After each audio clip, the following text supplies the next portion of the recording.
தமிழ்நாடு அரசு பொதுநலத்துறை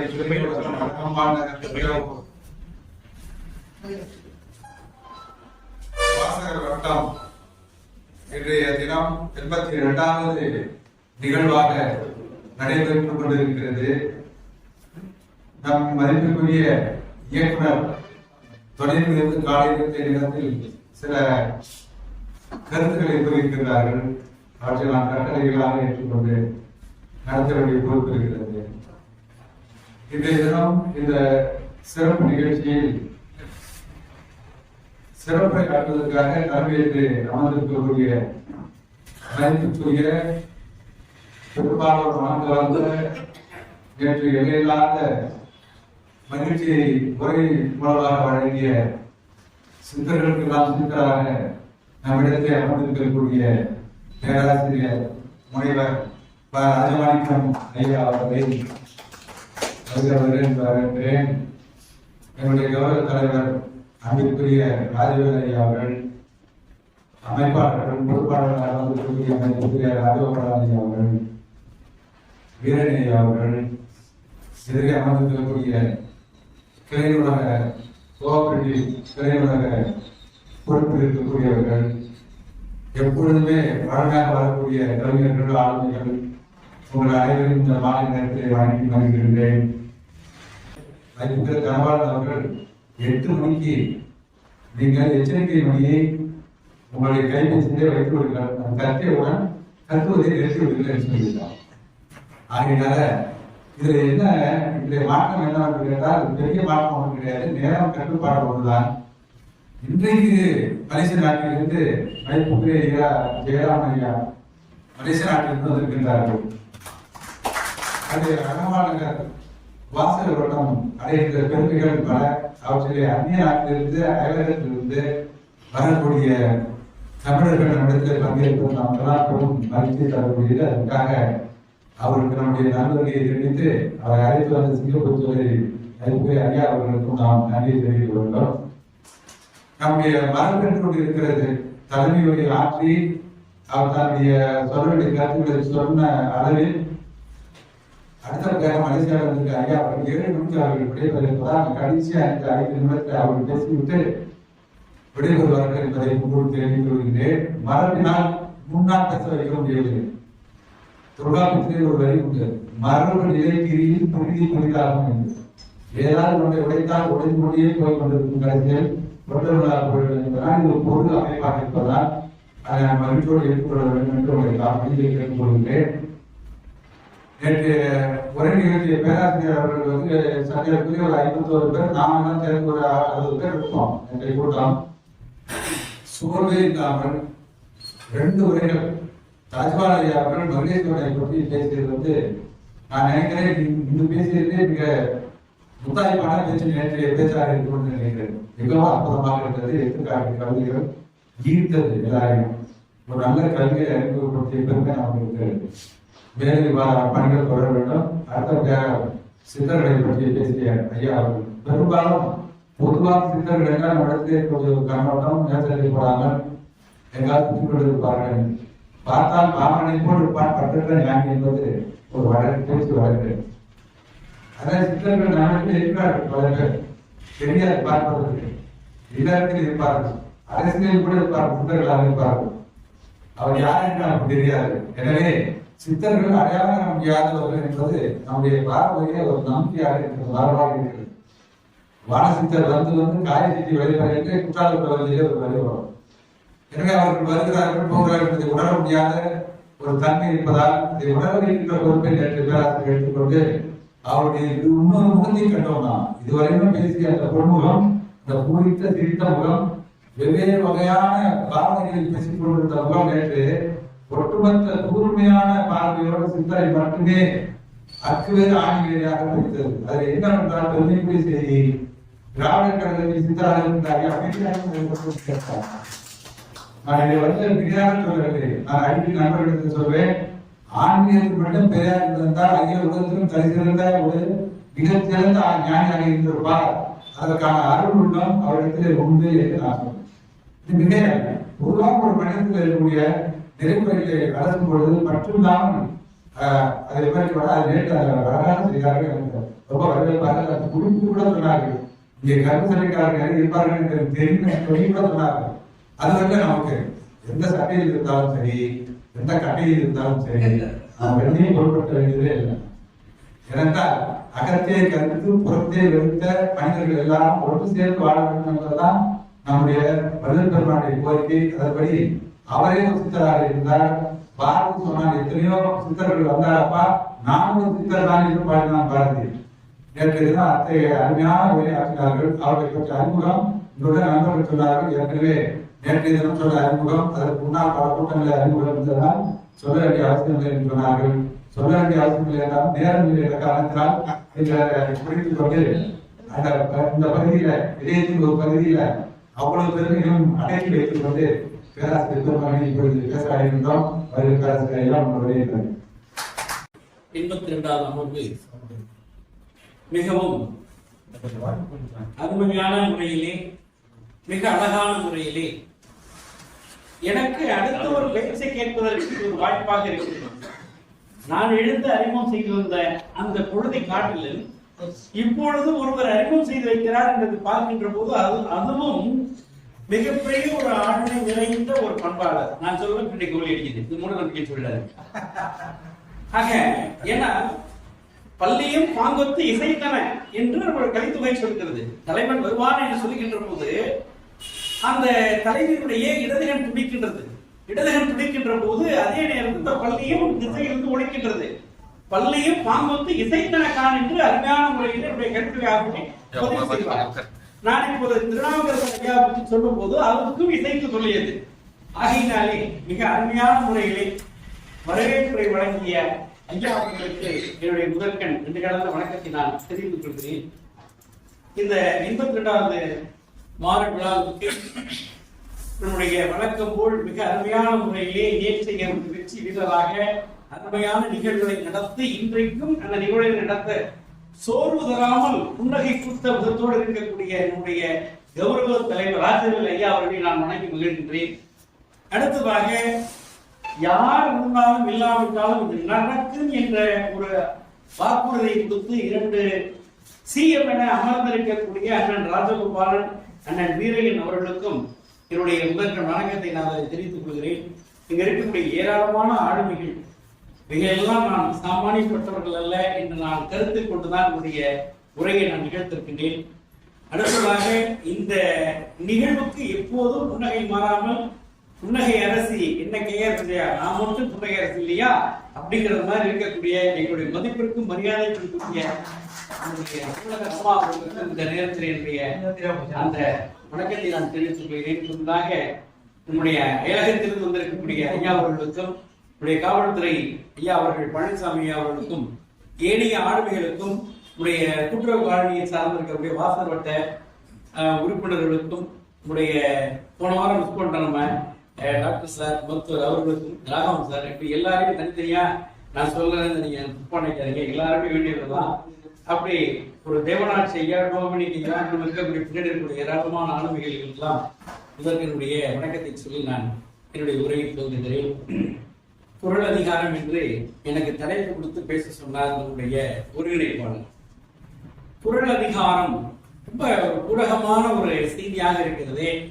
குரல் அதிகாரத்தில் எதை வேண்டுமானால் நீங்கள் பேசுங்கள், ஆனால் நான் குரல் அதிகாரம் தான் என்று சொல்லிவிட்டார்.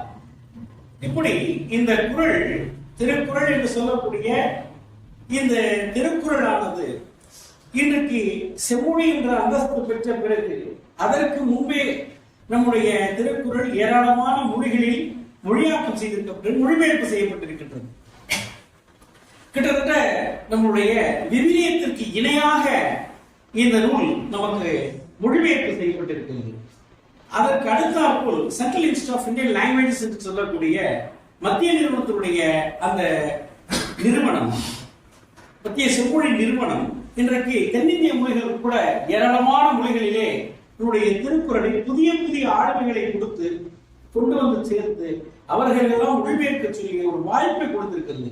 ஆக இந்த உலகம் முழுவதிலும் எல்லோர் கையிலும் இன்றைக்கு இந்த திருக்குறள் உலக பொதுமறை என்ற அளவிலே பெயருக்கு மட்டுமல்லாமல் அனைத்து மொழிகளிலும் இது பரவலாக்கப்பட்டு விட்டது. இது ஒரு மகிழ்ச்சிக்குரிய ஒரு செய்தி. தமிழில் தோன்றிய நம்முடைய நூல் உலகம் முழுவதும் பறந்து இருக்கிறது என்பது. ஆனா நாம் தமிழை பார்க்கின்ற போது நமக்கு அடுத்ததாக இருக்கக்கூடிய ஆரியத்தையும் நாம் பார்க்க வேண்டும். அந்த ஆரியம் போல் உலக வழக்குழைந்து அழியா உன் சீரிழமை திறமையந்து செயல் மறந்து வாழ்த்துதுவே என்று முரணுடைய சுந்தரம்பிள்ளை சொன்னார் என்று சொன்னால், சாதாரணமான நுனி நாட்டிலிருந்து அவர் சொல்லவில்லை. ஆழமாக சுவாசித்து தமிழுடைய அருமையை உணர்ந்து தமிழ் படித்தவன் சாவதில்லை என்ற நிலையை உணர்ந்துதான் இந்த செய்தியை சொல்லியிருக்கிறார். ஏன்னா தமிழுக்கு கதி என்ற ஒரு சிறப்பு பெயர் இருக்கிறது என்று நான் முன்பே குறிப்பிட்டிருக்கிறேன். ஒன்று கண்பனையும் மற்றொன்று திருவள்ளுவரை குறிக்கும். அப்படி என்று சொன்னால் கம்பன் நமக்கு 10,000 பாடல்கள் சத்தாக வித்தாக தமிழகத்திற்கு அள்ளி தந்த ஒரு மொழியாக்கம் செய்யப்பட்ட, சொல்லப்போனால் சரியாக சொல்லப்போனால் அடாப்டேஷன் நாவல் என்று சொல்வார்கள், தழுவல் இலக்கியம் என்று சொல்வார்கள். ஆனால் எந்த தழுவலும் இல்லாமல் அவர் மனதில் பட்டதை உன்னே முக்கால் வழியில குரல் வெண்பாவாக யாத்திருக்கிறார் என்று சொன்னால், இதை விட என்ன பெருமை? கம்பனை காட்டும் ஒருபடி உயர்ந்திருக்கின்றான் திருவள்ளுவன் என்றுதான் நான் சொல்ல வேண்டும். இது நம்முடைய சொத்து. ஏன்னா கம்பன் கூட நம்மளுடைய அங்கிருந்து வடமொழியிலிருந்து நம்ம கொஞ்சம் அப்படியே ஒரு மாற்றம் செய்யப்பட்டு கொண்டு வந்ததானால் முதலாக தமிழ் மொழியிலே தோன்றிய ஒரு நூல் என்று சொன்னால் நம்முடைய திருக்குறள் தான். அதனாலதான் பின்னாடி வந்தவங்களாம் பாடினாங்க, வள்ளுவன் தன்னை உலகிற்கே தந்து வாழ்க்கை கொண்ட தமிழ்நாடு என்றெல்லாம் சொன்னார்கள். யாமறிந்த புலவரிலே கம்பனை போல் வள்ளுவனை போல் இளங்கோவை போல் பூமி தனில் யாமனும் கண்டதில்லை அப்படின்னு சொல்ற. அப்ப இந்த சிறப்புகளை எல்லாம் இருக்கக்கூடிய இந்த நூல் என்ன சொல்லுகிறது என்று சொன்னால், அறம் பொருள் இன்பம் வீடு என்று சொல்லக்கூடிய 4 உறுதி பொருள்களை மட்டும்தான் பேசுகிறது. அறம் பொருள் இன்பம், அறத்துப்பால் பொருட்பால் காமத்துப்பால் சொல்ற. வீடு எங்க சொன்னார் அப்படின்னா அறத்துப்பாலே சொல்லிட்டு, இந்த முத்தை இன்பம் என்று வீடு பேர் என்று சால்வேஷன் என்று சொல்வார்கள். அந்த முத்தை இன்பத்தை என்னுடைய அறத்துப்பாலிலே அவர் அருமையாக சொல்லிவிட்டார். அப்படி என்று சொன்னால் இந்த திருக்குறள் என்றுதான் அவர் பெயர் வைத்திருப்பாரா? எப்படி கம்பநாட்டாழ்வார் தம்முடைய சரித்திரத்திற்கு ராமகாரி என்று பெயர் வைத்தாரோ அதே போல இவர் முப்பால் என்றுதான் பெயர் வைத்திருக்கிறார். இதை நான் சொல்லவில்லை, கீவாஜா அவர்கள் சொல்கிறார்கள். முப்பால் என்றுதான் அவருக்கு பெயர் வைத்திருக்கிறார். இப்படி இது வருவதற்கு முன்பாக இதை என்ன பண்ணிடுறோம்னா கீழ்கணக்கு என்ற நூல்களில் நம்ம சேர்த்துடுறோம். அதாவது சங்கம் இருந்த காலத்தில் தோன்றிய நூல்கள் எல்லாம் சங்க மேற்கணக்கு நூல்கள் என்றும் 10 பாட்டு 8 தொகை சொல்றோம். அந்த நூல்களை எல்லாம் மேற்கணக்கு நூல்கள் என்றும் சங்கம் மறுவிய காலத்தில் தோன்றிய நூல்களை எல்லாம் கீழ்கணக்கு என்று நாம் சொல்லுகின்றோம். அந்த கணக்கு என்பது நூலை சொல்லக்கூடிய ஒரு மறுபெயர், ஒரு எண்ணிக்கை அல்ல. கணக்கு என்பது நூல்களை குறிப்பிட்ட ஒரு செய்தியாக நம்ம பார்க்கிறோம். அப்படி என்று சொன்னால் ஏறத்தாழ 3000 ஆண்டுகளுக்கு உட்பட்டு எழுதப்பட்டது நம்முடைய தொல்காப்பியம், 2000 ஆண்டுகளுக்கு உட்பட்டது சங்க இலக்கியம். இது 2 இடைப்பட்ட காலத்தில் தோன்றியதான் திருக்குறள். இதெல்லாம் கொஞ்சம் கால வரையறை செய்துட்டு உள்ள போனோம்னா எந்த பிரச்சனையும் கிடையாது. அப்ப இந்த 2 நூல்களுக்கும் இடைப்பட்ட காலத்தில் தான் நம்முடைய திருக்குறளானது தோன்றி இருக்கிறது. அப்படி திருக்குறள் தோன்றிய இந்த செய்தி நமக்கு ரொம்ப பார்க்கிறாங்க. யாரோ எழுதுறாங்க, உரை விளக்கம் எழுதுறாங்க. ஆனா உரை விளக்கம் யாரும் பொருத்தமா இல்லை. 11 உரை செய்தார். ஆனால் 11 உரை செய்தாலும் நம்முடைய பெருமையாளர்கள் செய்த உரையை போல ஈடு இணையற்ற உரை எங்கும் இல்லை. அத ஒரு இடத்துல சொல்றாரு பாருங்க, திருந்திய தமிழில் தெய்வ புலமை, திருந்திய தமிழில் தெய்வ புலமை அருந்திரர் வள்ளுவன் ஆய்ந்து தன் வாக்கால் அறம் பொருள் இன்பம் வீடென 4 சிறந்து திறந்து தெரிந்துரைத்த செவ்வி முப்பாலுக்கு, முப்பால் என்று அவர் சொல்லுகிறார், செவ்வி முப்பாலுக்கு ஓருரையின்றி 9 சென்று ஐயுறவாக நெய்யும் காலை. 9 பேர் செய்தும் கூட அந்த திருக்குறளுக்கு தெளிவான பொருள் யாரும் சொல்லவில்லை. ஆகையினாலே வள்ளுவனே நம்முடைய பரிமேலழகன் உருவியில் சொன்னான் என்ற ஒரு செய்தி இருக்கிறது. இது எப்பேற்பட்ட தமிழுக்கு கிடைத்த ஒரு செய்தி, ஒரு செவிமணி செய்தியாக இருந்தாலும் கூட நாம் இதை புறந்தள்ளி விட முடியாது.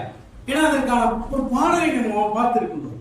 அப்ப சொல்றாங்க, திறந்தறிந்த செவ்வி முப்பாலுக்கு ஓருரையின்றி 9 சென்று, ஒருத்தர் முறை சில 9 பேர். ஆனா 9 பேர் முறையும் சரியில்லை. ஆனால் அடுத்ததாக வந்த நம்முடைய ஐயா அவர்கள் ரொம்ப அற்புதமான முறையில் பரிமேலழகர் உரை செய்திருக்கிறார் என்று சொல்லியிருந்தார்.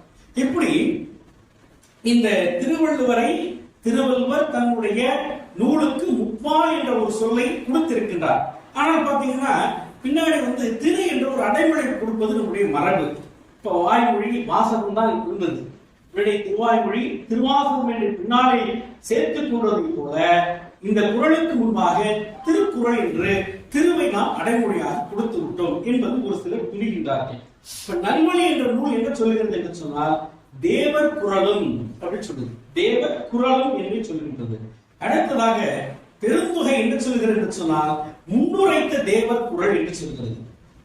பெருந்தொகையில் இன்னும் ஒரு விஷயம் முக்கியமான ஒரு சொல் குங்குவே மாக்கதையும் மாக்கதையோ என்று சொல்கின்றார்கள். அதெல்லாம் கிடையாது. திருக்குறளோ குங்குவே மாக்கதையோ என்று சொல்றாரு. அப்ப திருக்குறள் என்ற ஒரு சொல்லையும் அது பெருந்தொகை சொல்லுகின்றது. அப்படி இவர்கள் எல்லாம் நிறைய அந்த கிளாசிபிகேஷன் பண்ணி அவங்க ஃபைண்டிங்ஸ் ஒரு முடிவுகளை கொண்டு வந்து திருக்குறள் என்று சொல்லுகின்றார்கள். இப்ப பாத்தீங்கன்னா ஆறுமுக நாவலர் பதிப்பித்த தன்னுடைய திருக்குறள் பதிப்புல உத்தரவேதுன்னு சொல்றார். உத்தரவேதுன்னு அது சொல்றார். என்ன சொல்றார்? தன்னுடைய 770 நூல்ல எழுதுண்ட மறை என்று சொல்லுகிறார். நல்லா அருமையா பாருங்க. எழுதுண்ட மறை, மறை என்று சொன்னால் மறைவாக சொல்லப்பட்டது. அதுக்கு மறை என்பதற்கு நம்முடைய தொல்காப்பியர் சொல்வது எழுதா கிழவி என்று சொல்வார். இது செவி வழியாக சொல்லப்பட்டது என்ற ஒரு செய்தி சொல்வார்கள். இப்படி ஒவ்வொருவரும் சொல்லிட்டு இருப்ப வித்வான் தியாகராஜ செட்டியார் சொல்றாரு திருக்குறள் என்னும் செந்தமிழ் வேதம். அவரால் ஒரு பெரிய அறிஞர் அவர் சொல்றாரு. அடுத்ததாக பெருந்தேவனார் வீரசூரிய உரையில் அவர் என்ன சொல்றாருன்னா திருவள்ளுவர் பயிலெல்லாம் குறள் வெண்பார். இப்படி இவர்கள் எல்லாம் திருக்குறள் என்றே சொல்லி வருகின்ற நேரத்திலே முப்பால் என்றுதான் சொன்னார் என்று தீபாஜா அவர்கள் சில பல அறிஞர்களுடைய மேற்கோள் வந்து காட்டி எதிர்ச்சிருக்கிறார். ஆனால் இதை தெரிஞ்சுக்கணுங்கிறதாக இதை நான் சொல்லிட்டு நான் அடுத்த பகுதிக்கு நான் நகர்ந்து கொள்கிறேன். ஏன்னா ஆராய்ச்சி கருத்தரங்கமாக இது போய்விடும். ஆனால் வெகுஜனமாக இருக்கின்ற காரணத்தினாலே அனைவரும் எளிமையாக புரிந்து கொள்வதற்கு ஒரு சில கருத்துக்களில் இந்த திருக்குறள் கருத்து எவ்வாறு பிற இலக்கியங்களில் செல்வாக்கு பெற்றிருக்கிறது என்பதை பார்ப்பதுதான் இது உசிதமாக இருக்கும் என்று நான் நம்புகிறேன். இப்ப நமக்கு பாத்தீங்கன்னா கிட்டத்தட்ட அவை துரைசாமி பிள்ளை, அவை நடராஜன் ஐயாவுடைய தந்தையார் அவர்கள், அவர் அந்த காலத்தில் சொல்ற பத்திரிகை தமிழ்னா கலப்பு மொழி கலந்த தமிழாக இருக்கிறது, மயக்கம் கலந்த நடையாக இருக்கிறது, நாவல் சிறுகதை போன்ற இடங்களில் வரக்கூடிய அந்த நடைகள் எல்லாம் அம்மானி தமிழாக இருக்கிறது. இந்த அம்மானி தமிழும் பத்திரிகையுடைய மயங்கிய தமிழ் பிற மொழி சொற்கள் கலந்த நடையும் கலந்து தொல்காப்பியம் போன்ற இலக்கண நூல்களை படிப்பதற்கு பெரும் தடையாக இருக்கும் என்று நம்பினார்கள். ஆனால் இன்று இருக்கக்கூடிய இளைஞர்கள் எல்லாம் இந்த இலக்கியங்களை படிப்பதற்கு ஆர்வம் கொள்கிறார்கள் என்று சொல்லிவிட்டு அவர் சொல்லுகிறார், ஆங்கிலம் ஒரு காலத்தில் லத்தீன் கிரீக் போன்ற வேறு மொழிகளுடைய சொற்கள் எல்லாம் அதிகமாக கலந்திருந்தது, பேசுவதற்கு கடுமையாக இருந்தது. ஆங்கிலத்தை எளிமைப்படுத்த வேண்டும் என்று அந்த ஆங்கிலம் போகம் கொண்டவர்கள் எவ்வாறு ஆங்கிலத்தை எளிமைப்படுத்தினார்களோ அதே போன்று தமிழை செம்மையாக படிப்பதற்கு இந்த தொல்காப்பியத்தை அவர்கள் விரும்பினார்கள் என்று பதிவு செய்கிறார். அற்புதமான முறையில் அவை துரைசாமி ஐயா அவர்கள் இது பதிவு செய்கின்றார். இப்ப நமக்கு நேரடியாக ஒரு விஷயத்தை நம்ம சொல்றோம். இப்ப நம்ம நிறைய பார்க்கிறோம். இப்ப எல்லாத்துக்கும் எல்லா பொருளும் இதன்பால் உள்ள என்று சொன்னால் நமக்கு சொல்லக்கூடிய ஒரு செய்தி என்ன சொன்னா, இப்ப காதல் என்ற ஒரு சொல் இருக்கிறது. ஆனா அந்த காதல் என்ற சொல் ஒரு காலத்தில் காமம் என்ற ஒரு சொல்லை தான் கையாளப்பட்டிருக்கிறது. காதலை காமம் என்றுதான் வள்ளுவர் குறிப்பிட்டு பேசுகிறார். அப்ப காமம் என்ற ஒரு சொல் தனித்தன்மையானது வேறு எங்கேயுமே கிடையாது. அப்ப அந்த காதல் என்ற அந்த காதல் காமம் என்ற இரண்டு சொல்லுக்கும் விரும்புதல் விருப்பம் என்ற ஒரு பொருளில் தான் நமக்கு அமைகின்றன. அப்ப காதலை பற்றி என்னமோ யாராலும் கேட்கிறாங்க, காதலை பத்தி நிகழான கவிஞர்கள்லாம் ஏதோ தன்னுடைய மனதிற்கு தூண்டியது போல காதலுக்கு விளக்கம் தருகிறார்கள். ஆனால் வள்ளுவர் பெருமாள் கேட்கின்ற போது அவர் சொல்லுகின்றார், மலரினும் வெள்ளீது காமம் சிலர் அதன் செவ்வியை தலைப்பிடுவர், மலரை காட்டிலும் மென்மையானது என்று சொல்கின்றார். மலரினும் வெள்ளீது காமம் சிலர் அதன் செவ்வியை தலைப்பிடுவர், ஒரு சிலருக்கு அந்த நோயானது பற்றும் என்று சொல்லுகின்றார். அப்படி பார்க்கின்ற போது அந்த காதலை இன்னும் ஒருபடி உயர்த்தி பேசுகிறார். காதல் எப்படின்னா கழு குடிச்சாலும் மயக்கம் வரும், ஆனால் காதலில் புரிபவனுக்கு தன் தலைவியை பார்த்தாலே மயக்கம் வரும் என்று சொல்கிறார். உண்டார்கண்டல் அருணரா காமம் போல் கண்டார் மகிழ் செய்தல் என்று. என்ன அழகு! என்ன அழகு! இதோ என்னுடைய தலைவி வருகிறார், என்னால் விரும்பப்பட்ட என்னுடைய தலைவி நடந்து வருகிறார் என்று பார்க்கின்ற போது ஏற்படக்கூடிய மயக்கம் இருக்கிறதே, கள்ளுண்டவனுக்கு கூட அந்த மயக்கம் இருக்காது. கள் குடித்தால்தான் உனக்கு மயக்கம் இருக்கும். கள் அருந்தாமலே தன் தலைவியை பார்த்தால் அந்த மயக்கம் ஏற்படுகிறது சொன்னால் அந்த காதலுடைய ஆழத்தை அருமையாக சொல்லுகின்றான். சொல்லிட்டு அப்படியே அப்படி நவுத்தி கொண்டு போறாரு பாருங்க. காதலருக்கு பேச்சு தேவையே கிடையாது, பேச்சே வேண்டாம், பேசவே மாட்டாங்க, பேசே கிடையாது. இப்படி கண்ணால பார்த்தாலே போறோம், அப்படி பக்கத்துல காதல் வந்து பத்திக்கும். எப்படி அப்படி அதுதான் காதல். கண்ணோடு கண்ணினை நோக்கத்தின் வாய்ச்சொற்கள் என்ன பயனும் இல்லை. இப்படி நம்ம விடுமுறை சொல்லிட்டு போயிருந்தோம்னா யாருக்கு என்ன புரிய போகுது? இதை நம்ம சுவாரஸ்யமா போய் பார்க்கணும்னா நம்ம நேரா கம்பன் தான் தொடரணும். அப்படி கம்பனை தொட்டோம்னா அப்படி மிதிலாபுரி நகரத்துல ராமனையும் சீதையும் ராமனையும் லக்ஷ்மணையும் அழைத்து விடுகிறார் விஸ்வாமித்திரன். தாடகை வதம் செய்த பிறகு ராமனுக்கு ஏதாவது செய்ய வேண்டும் என்று மிகுந்த ஆர்வம் கொண்டு ஜனக மகா சக்கரவர்த்தி இறங்கக்கூடிய அந்த மிதிலா நகரத்தை நோக்கி வருகின்ற போது அது ராமன் மிகச் சிறந்த செல்வாத நடைமுறைகளாக இருக்கின்றான். அப்படி நிமிர்ந்து தன்னுடைய இடது தொழிலே அவன் என்ன செய்திருக்கிறான்? அம்பரா தொழில் அம்புகள் நிறைய போட்டுக்கொண்டு அந்த வலது தொழிலே அந்த அம்பை வைத்துக் கொண்டு அப்படி நிமிர்ந்த நன்னடை உடையவனாக வருகின்றான். அங்கே ஒரு அற்புதமான ஒரு காட்சி குமரநாட்டாழ்வார் வடிவமைத்து காட்டுகிறார். அந்த அரசியல் குமரிகளை எல்லாம் மிக உயர்ந்த மாடத்திலே வைத்து அவர்கள் பாதுகாப்பாக வைக்கப்படுவார்கள். அதற்கு கன்னி மாடம் என்று பெயர். அந்த கன்னி மாடத்தில் சீதா பிராட்டியாக இருக்கிறார். பெண்களுடைய பார்வை நிலம் தாழ்ந்த பார்வையாக இருக்கிறது. இந்த நிலம் தாழ்ந்த பார்வையா அவங்க கீழே குனிஞ்சு பார்த்துட்டு இருக்காங்க. நம்ம அண்ணல் அப்படி ஏறு நடை போட்டு வரக்கூடிய ராமன் அப்படி நிமிர்ந்து பார்க்கக்கூடிய இருவருடைய கண்களும் கலக்கின்றனவாம். என்ன அருமையான காட்சி, என்ன அருமையான காட்சி! கண்ணோடு கண்ணினை நோக்கத்தின் வாய்ப்பு சொற்கள் என்ன பயனும் இல்லை என்பதற்கு கம்பநாட்டாழ்வார் இங்க சொல்லுகிறார் பாருங்க. என்னரும் நலத்தினால் இணையில் நின்றுடி கண்ணோடு கண்ணினை கவ்வி சொல்றாரு பாருங்க. கண்ணோடு கண்ணினை கவ்வி ஒன்றை ஒன்று உண்ணவும் நிலைபெறாது உணர்வும் ஒன்றின அண்ணலும் நோக்கினால் அவளும் அற்புதமான பாட்டு. இப்ப நமக்கு புது கவிதையாக சொன்னான், சொல்லிட்டு சொன்னான், அண்ணலும் நோக்கினான் அவளும் நோக்கினான் அவளை அடிக்க அவங்க அப்பனும் நோக்கினான். புது கவிதையாக அவன் எதையுமே தொட்டு துறகாத துறையே இல்ல, புது துறை நோக்கியா போகணும். அப்ப இந்த பார்க்கறதுக்கு நமக்கு ஒரு மிகப்பெரிய ஒரு மகிழ்ச்சியாக இருக்கக்கூடிய ஒரு செய்தியை நம்ம பார்க்கணும். அடுத்தது பாத்தீங்கன்னா அவர்கள் சொல்லக்கூடிய அந்த இந்த காதல் வந்தவர்களுக்கு என்ன ஆயிடும்? ஒரு வேட்கை வந்து வெளியில சொல்ல முடியுமா? எங்க அப்பா போய் நம்ம சொல்ல முடியுமா? அப்பா நான் மாதிரி ஒரு பையனையும் ஒரு பொண்ணையும் நான் விரும்புறேன்னு சொல்ல முடியுமா? மேற்கத்திய கலாச்சாரத்துல மட்டும்தான் இருக்கு, தமிழக கலாச்சாரத்தில் அப்படி அல்ல. அதனால அந்த நோய் வருத்தம் கொள்கிறது. இந்த வருத்தப்பட்ட தலைவி எப்படி இருக்கிறான்னா அந்த உரி தூக்கி போறாங்க பாருங்க, காவடி தூக்கி போறாங்க பாருங்க. அவள் காவடி தூக்கி போற அந்த குச்சி மாதிரி வளைஞ்சிட்டு இருக்காங்க அந்த உயிர். ஒரு பக்கம் காமம், ஒரு பக்கம் நாணம், வெளியே சொல்ல முடியாத நாணம். அப்படி உரியில் அகப்பட்டதை போல் நான் தொங்கிக் கொண்டிருக்கிறேன் என்று மிக அருமையான முறையில் சொல்கிறார்.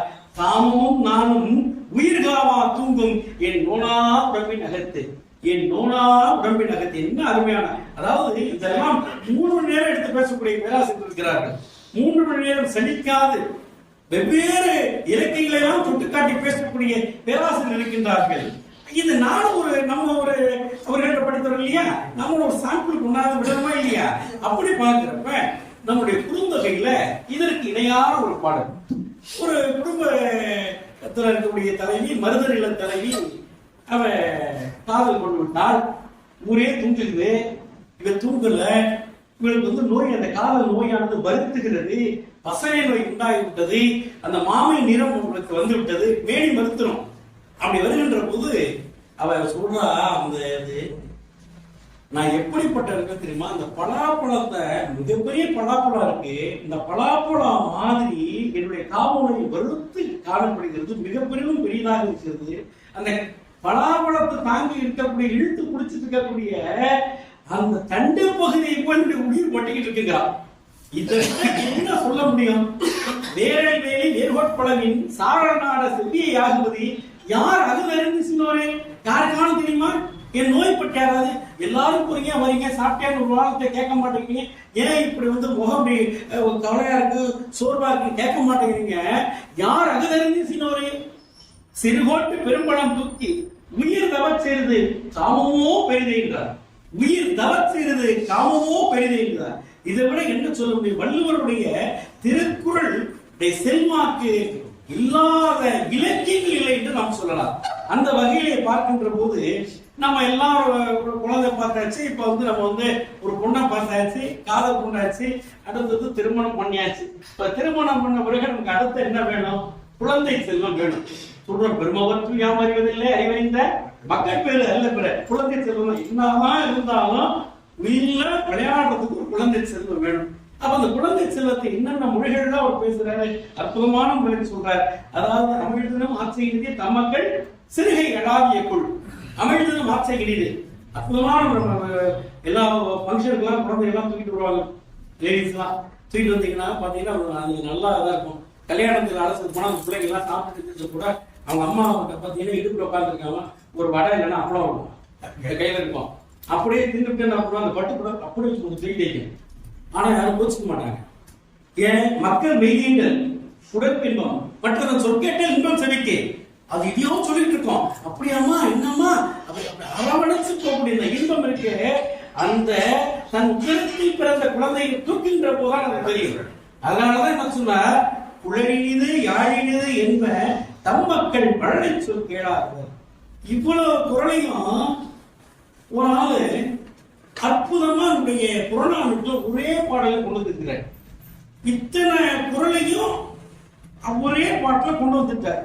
பாண்டியன் அறிவுரை நம்பி என்று சொல்லக்கூடிய ஒரு மனிதர், அற்புதமான ஒரு மனிதர், மன்னனாக இருந்து புலவராக இருக்கக்கூடிய அரசர் புலவர் என்று அவர்களுக்கு பெயர்.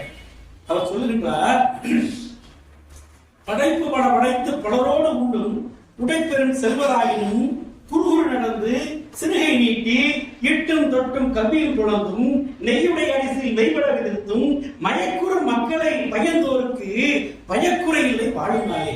என்ன பொருள் தெரியுமா? நம்ம எல்லாரும் ஃபங்க்ஷன்ல உட்கார்ந்துருப்போம், எல்லாரும் இலையை போட்டு உட்கார்ந்துருப்போம். இந்த குழந்தை பார்த்து எனக்கு ஒரு இலையை போடுங்க. இந்த இலையை போட்டாச்சு.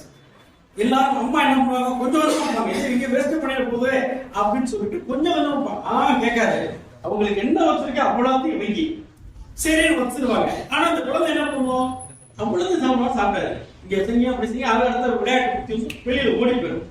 ஆனா அந்த சாப்பிட்டத அதை யாரும் எல்லாரும் விரும்பி சாப்பிடுவாங்க. அம்மா வந்து அவ்வளவு அழகா விரும்பி சாப்பிடுவாங்க. அது அந்த உணவு எப்படி அமிழ்தினம் ஆற்ற இனிதே அமிழ்தத்தை காட்டி இனிமையானது.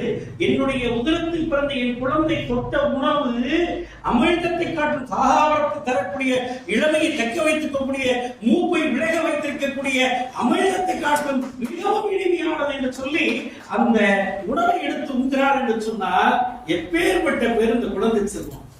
அப்பதான் உண்மையான கேட்பான், ஏண்டா உன்னுடைய தவமா தவம் இருந்து பெற்றேன், ஏண்டா நீ யாரா இப்படி கேட்கிற? எல்லா தாய்மார்களும் கடைசியில ஏதோ ஒரு வகையில அம்மா வந்து மகனை பார்த்து ஒரு கேட்கக்கூடிய ஒரு கேள்வியாக மாறிவிடுகிறது. அப்ப குழந்தை வளர்க்கிறது என்பது மிகவும் சாதாரணம் அல்ல, சாமானியம் அல்ல. இதை சொல்றாங்க, குறுகுறு நடந்து சிறுகை நீட்டி இட்டும் தொட்டும் கவ்வையும் தொடர்ந்தும். அப்படியே எல்லாரும் சாப்பாடுல கையை வச்சு போற அந்த குழந்தை நெய்யுடைய அரிசியை மெய்பட வித்தும் அந்த நெய்யினால் சொல்லப்பட்ட அந்த சோற்று கலவையினை எல்லாம் அந்த உயர்ந்த ஆடைகளிலே மேலே விழுந்தாலும் கூட அந்த தாயானவள் கோபித்துக் கொள்ள மாட்டார். இது சாதாரண விஷயம் இல்லைங்க. இப்ப சொன்னாலும் கொஞ்சம் அந்த ஐயாவோட உத்தரவோட அந்த ஆழ்வார்க்கு உயர் செய்ய சொல்லிடுறேன். இல்ல அதுதான் முக்கியமான ஒரு விஷயம். அந்த தேவகி புலம்பல்னு நம்முடைய நம்மாழ்வார் எழுதுறார். எப்படி எழுதுறாருன்னா, கண்ணன் பிறந்து விட்டால் கண்ணனை பிறப்பிக்க செய்தது தேவகி, பெற்றெடுத்தவள் தேவகி, ஆனால் வளர்த்தவள் யசோதை பிராட்டியார். ஆனால் விதி வலியது வளர்க்கப்பட்ட இடம் யசோதை இடம். ஆக ஒரு பெண் தன்னுடைய மகனை எப்போது பார்க்கிறார்கள், ஒரு வளர்ந்த ஒரு 16 வயது நிரம்பிய பாலகனை அவர் பார்க்கிறார். தூக்கி வச்சு கொஞ்சம் முடியுமா, தூக்கி வச்சு கண்ணை மணியன் உத்தரவிட முடியுமா, மார்மேலும் தூள் மேலும் தூக்கி போட்ட அந்த குழந்தையை உச்சி முகர்த்த முடியுமா? இதையெல்லாம் இல்லையே என்று ஆழ்வார் அவர்கள் பெண்ணிலே என்று பதிவு செய்கிறார். தேவகி குழம்பல் என்று உடைய நம்மாழ்வார் அற்புதமான முறையில், சாதாரண விஷயம் கிடையாது இது. இந்த இதெல்லாமே வந்து பாத்தீங்கன்னா நம்முடைய திருக்குறளுடைய செல்வாக்கு ஊடுருவாக இல்லை என்று நாம் சொல்லலாம். அப்படி சொல்லி பாக்குறப்ப இது மட்டும் இல்லைங்க, அங்க ஔவையார் ஒருத்தர் சொல்றாங்க இந்த குரலை பற்றி அற்புதமான முறை சொன்னாங்க. ஔவையாருக்கு அதிகமான நெடுமானந்தியுடைய இந்த தொடர்பு நமக்கு எல்லாருக்கும் தெரியும். யாருக்குமே கிடைக்காத ஒரு அதிசயமான நெல்லிக்கனியை, நீண்ட நாள் வாழக்கூடிய இந்த நெல்லிக்கனியை, தனக்கு கிடைத்த நெல்லிக்கனியை தான் அருந்தாமல் தான் புசிக்காமல் ஔவை பிராட்டியாருக்காக வைத்தது கொடுக்கின்றார். ஔவை பிராட்டியார் அதை வாங்கினால ஒரு மகிழ்ச்சிக்கு அளவே இல்லை. உடனே ஒரு பாட்டை பாடுறாங்க. யாருடன் கொள்ளா பொழுதொடும் புணரா, யாருடன் கொள்ளா பொழுதொடும் புணரா, பொருளரை வாராவாயினும் தந்தையருக்கு அருள் வந்தனவாள். யாருடன் கொள்ளா பொருளோடு புணரா, பொருளரை வாராவாயினும் தந்தையருக்கு அருள் வந்தனவாள். முதல்வர் தம் மழலை என்பாய் சொல்லும் என்று ஒன்னார் கடிமதில் அரண்பட கடந்த நெடுவான் அஞ்சி நீ அருளன் மாறே. என்ன பொருள் தெரியுமா இருக்கு? அப்ப என்ன அருமையா சொல்றாங்க. இந்த குழந்தை பேசக்கூடிய அந்த முடி இருக்கே, யாழை காட்டில் மிகவும் எளிமையானது. அந்த குழந்தை பொழுதறிந்து பேசுவதில்லை. பேச தொடங்கிச்சா என்ன பேசுன்னு அதுவே தெரியாது. அந்த மாதிரி பேசக்கூடியது. அது பொருள் தெரிந்து பேசுகிறா, பொருளும் தெரியாது. ஆனா அதை கேட்கக்கூடிய தந்தைக்கு எப்படி இருக்கு? ஐயோ, என் புள்ள பேசுது, என் புள்ள பேசுது, என் புள்ள பேசுது. இந்த 10 மாதம் சுமக்கிறது அவரை விட, இந்த பெண்ணை விட இவன் தாய்மானவனாக நின்று நேசிப்பான் அந்த ஆண்மகன்.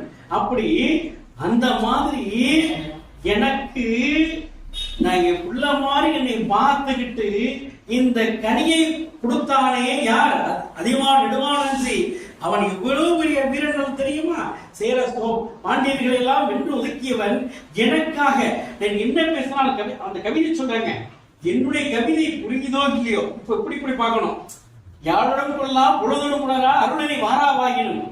நான் என்ன பேசுன்னு கூட தெரியாது, ஆனா எனக்கு ஏராளமான பரிசு கொடுக்கக்கூடியவன். அவன் எதுவும் தந்தை நிலையில் நின்று என்னை பார்த்துக் கொள்கிறான். அப்படி அருமையான அந்த முறையிலே அந்த செல்வாக்கினை சங்க இலக்கியங்களிலும் திருக்குறள் செல்வாக்கு இருக்கிறது என்பதை நாம் உணர வேண்டும் நண்பர்களே.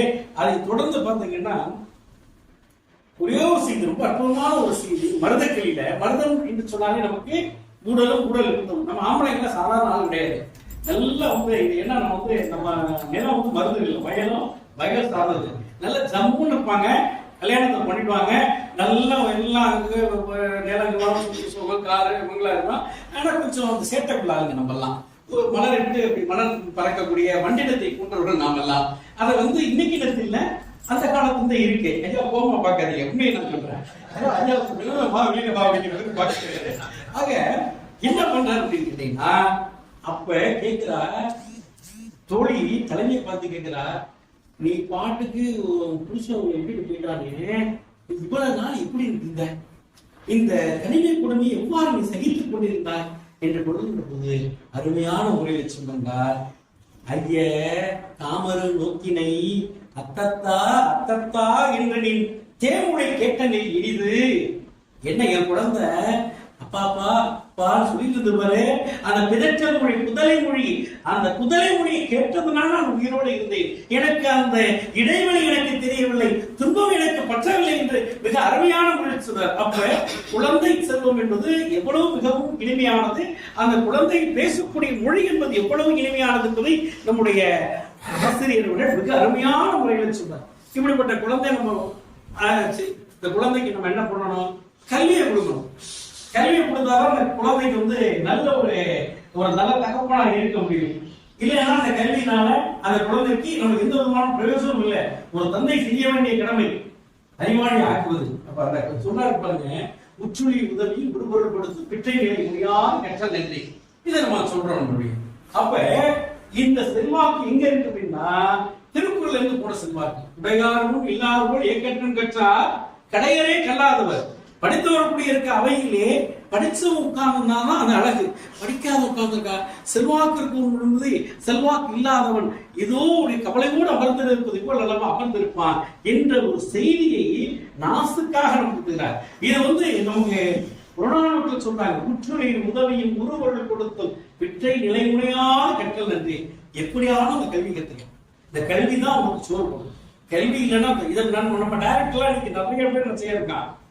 சிதம்பரம் நல்லா படிச்சுக்க, சிதம்பரம் நீ நல்லா படிச்சுக்க, காசு இருந்தா பிடிக்குவாங்க, ஜனம் இருந்தா பிடிக்குவாங்க, ஆனா கல்வியை படிச்சுக்க ஒரு யாரும் கொடுக்க முடியாது. மெசேஜ் எப்பேற்பட்ட இடத்துல இருந்து வந்து பாருங்க, சாதாரண விஷயங்கள் இல்ல, எல்லாம் நம்முடைய அருமறை சான்றோராக இருக்கக்கூடிய நம்முடைய திருவள்ளுவர் பெருந்தகைகள் தான். அதை இப்படி வந்த குழந்தை எப்படி இருக்கணும், நல்ல ஒரு சார்புடையவனாக வர வேண்டும். சார்புடையவனாக எதையுமே அவன் எதிர்கொள்ளக்கூடிய சிந்தனை உடையவனாக இருக்கணும்.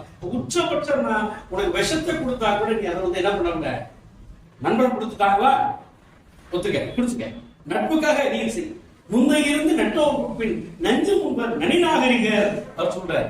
அப்ப இது எவ்வளவு அந்த குழந்தை எவ்வளவு உரமாக்கக்கூடிய ஒரு நிலையை நம்முடைய திருவள்ளுவர் பெருமாள் பேசுகிறார்.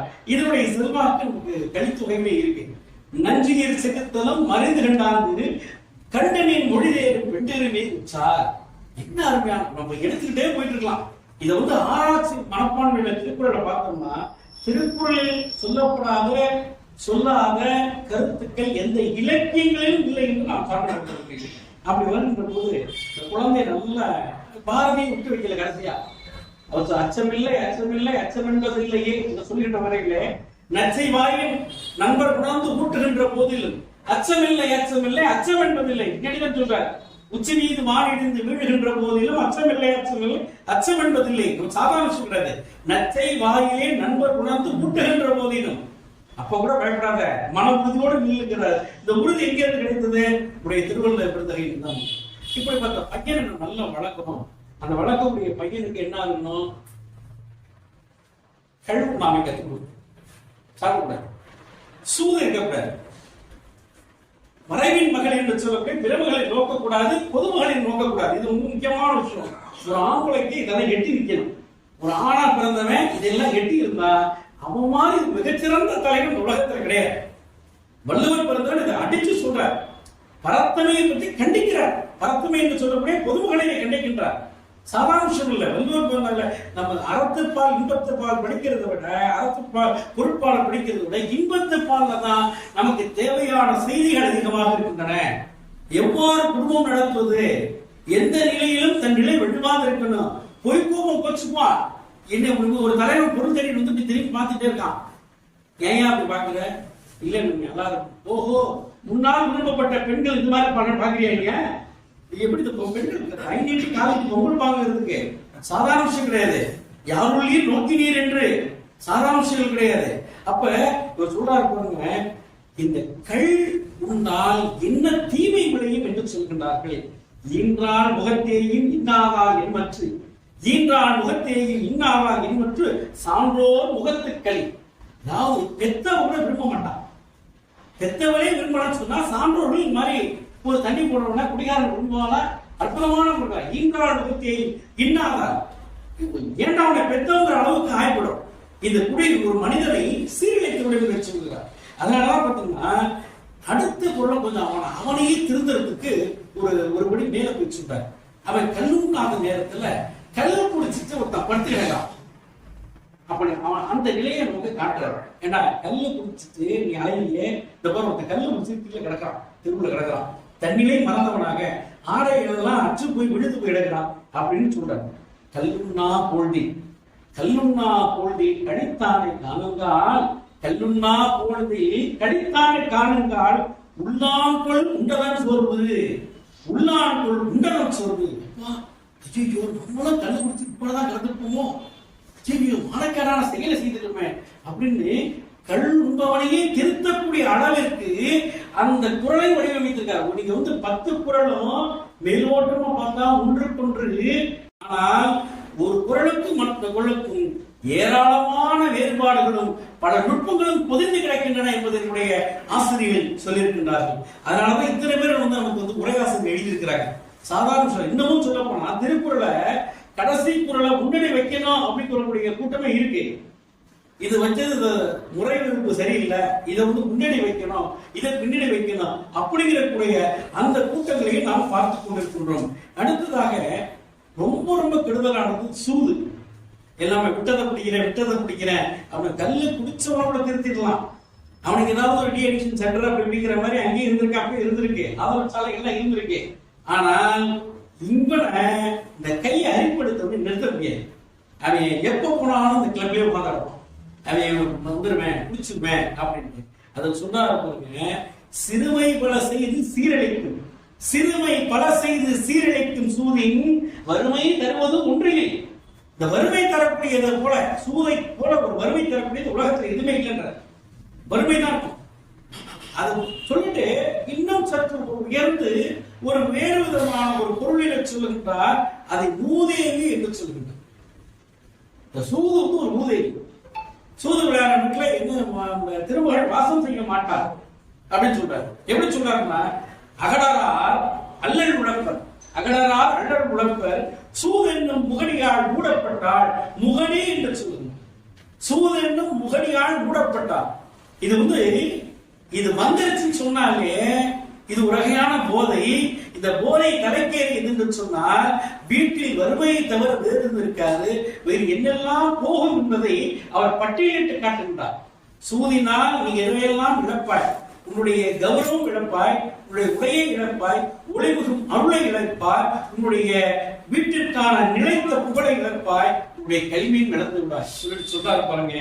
உடை செல்வம் ஊன் ஒளி கல்வி என்று 5 அடையாவாம் ஆய்வுகளின் இனிமே வராது, எல்லாமே இழந்துருவேன். இந்த சூதுங்கிறது உன்னை ஒரு கீழ்த்தனமா மாற்றிவிடும். மக்கள் எல்லாம் உன்னை பதடியாக நினைப்பார்கள். ஆகையினாலே தயவு செய்து இதை விளக்குங்கள் என்று மாநில சமுதாயத்திற்கு சொல்லுகிறார். அதனாலதான் என்ன சொன்னா, முதல்ல வடங்கில் மகளிர் வச்சாரு, அடுத்தது கல்லுண்ணாமை வச்சாரு, அதுக்கு அடுத்தது சூத வைக்கிறார். வள்ளுவர் சாதாரண வரிசையில இதையெல்லாம் வைக்கல. ஏன்னா வரைவின் மகளிர் வந்தாலே முடிஞ்சு போச்சு.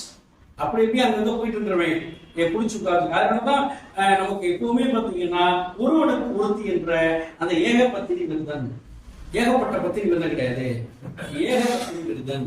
ஏன்னா பெயர்பட இலங்கேஸ்வரி அழைத்ததற்கு காரணம் மாற்றாமணி திறன்மனை நோக்கிய பேராண்மையாளராக இருந்திருந்தான் என்று சொன்னால் அவன் வாழ்ந்திருப்பான், திராவிடனாக நின்றிருப்பான். ஆனால் திறன்மனை நோக்கிய காரணத்தினாலே ராமன் அங்கு சிறப்பு எய்து விட்டான். இது சாதாரண விஷயம் அல்ல. இது வந்து வள்ளுவ பெருந்தகை பல இடங்கள் நமக்கு குறிப்பிட்டு சொல்லுகிறார். அது சொல்லிட்டு சொல்றாரு பாருங்க, இந்த பெண்வழி சிறைங்கிறது மிகவும் கொடுமையான விஷயம் அப்படின்னு சொல்லிட்டு ஒரே ஒரு செய்தியை நான் சொல்லிட்டு நான் நிறுத்திக்கிறேன். ஏன்னா ஐயா அவர்கள் பேச்சை கேட்கணும். நம்ம ஒரே ஒரு விஷயம், அதாவது சொல்றாரு, இந்த இப்படிப்பட்ட மகனை வச்சாச்சு. வள்ளுவர் எழுதப்பட்ட காலம் எந்த காலம் என்று தெரியுமா? வீரயுக காலம். ஈன்ற பொழுதில் பெருதுவக்கும் தகவலை சான்றோன் என கேட்டாய். சான்றோன் என்பது அந்த அறிவுடைய நல்ல வீரன், வீரன் திருமகன், வீரன் என்ற பொருளிலேயேதான் அங்கு கையாளுகிறார். இது ஒரு மயக்கம் இருக்கு, நாட்டிக்குட்டி இருக்குது. ஏன்னா இதேதான் நம்முடைய ஔவையார் எழுதிய ஒரு பாட்டியும் ஒரு விஷயம் இருக்கு. நாடாக ஒன்றோ அவளாக ஒன்றோ காடாக ஒன்றோ மிசையாக ஒன்றோ எப்படி நல்லவரானவர் அவ்வளவு நல்லை வாழிய நிலை. அந்த ஆடவர் என்று சொல்ல எடுத்துக்கிட்டு என்ன பண்றாங்க, எல்லாரும் ஆண்கள் சொல்றாங்க. அந்த ஆடவர் கிடையாது, அந்த ஆடவரை குறிக்கக்கூடிய சொல் அல்ல. ஆடவர் என்பது அங்கு மன்னனை குறிக்கக்கூடிய சொல். காடாக ஒன்றோ நாடாக ஒன்றோ, அது மேட்டு நிலமாக இருந்தாலும் பழ நிலமாக இருந்தாலும் நெய்து நிலமாக இருந்தாலும் மருத நிலமாக இருந்தாலும் எந்த நிலமாக இருந்தாலும் அந்த நிலத்தை ஆட்சி செய்யக்கூடிய மன்னனை சார்ந்தால் குடிகள் இயங்குகின்றன சொல்ற. வீட்டுல தலைவரை சார்ந்தான் இருக்கணும். வீட்டுல அப்பா எப்படி இருக்கான்னு கேட்டா, அப்பா எங்க அப்பா அவர் வந்துங்க, ஒருத்தர் வந்தா சபை நிறையுங்க அவரு அப்படின்னு சொல்லக்கூடிய விரும்பி விடுவான். ஏங்க எங்க அப்பா வந்து பேசாத கற்பாய்வேன், இந்த பசங்க தான் பேசலாம். ஏன் முடியல, ஏன்னா அப்படித்தான் இருக்கிறாங்க.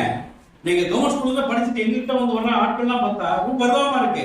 நீங்க உளவியல் சிந்தனையோட உனக்கு அணுக வேண்டியதா இருக்கு. அப்படி பார்க்கின்ற போது இந்த வள்ளுவர் கண்ட அந்த பெண் பேசுகிறார், அதாவது ஈன்ற பொழுதில் பெருதுவக்கும் தன்மகனை சான்றோன் என கேட்டாய். இதனுடைய செய்தி எங்க வருது அப்படின்னா, புறநானூற்றுல காக்கை பாடினார் பாடுறாங்க.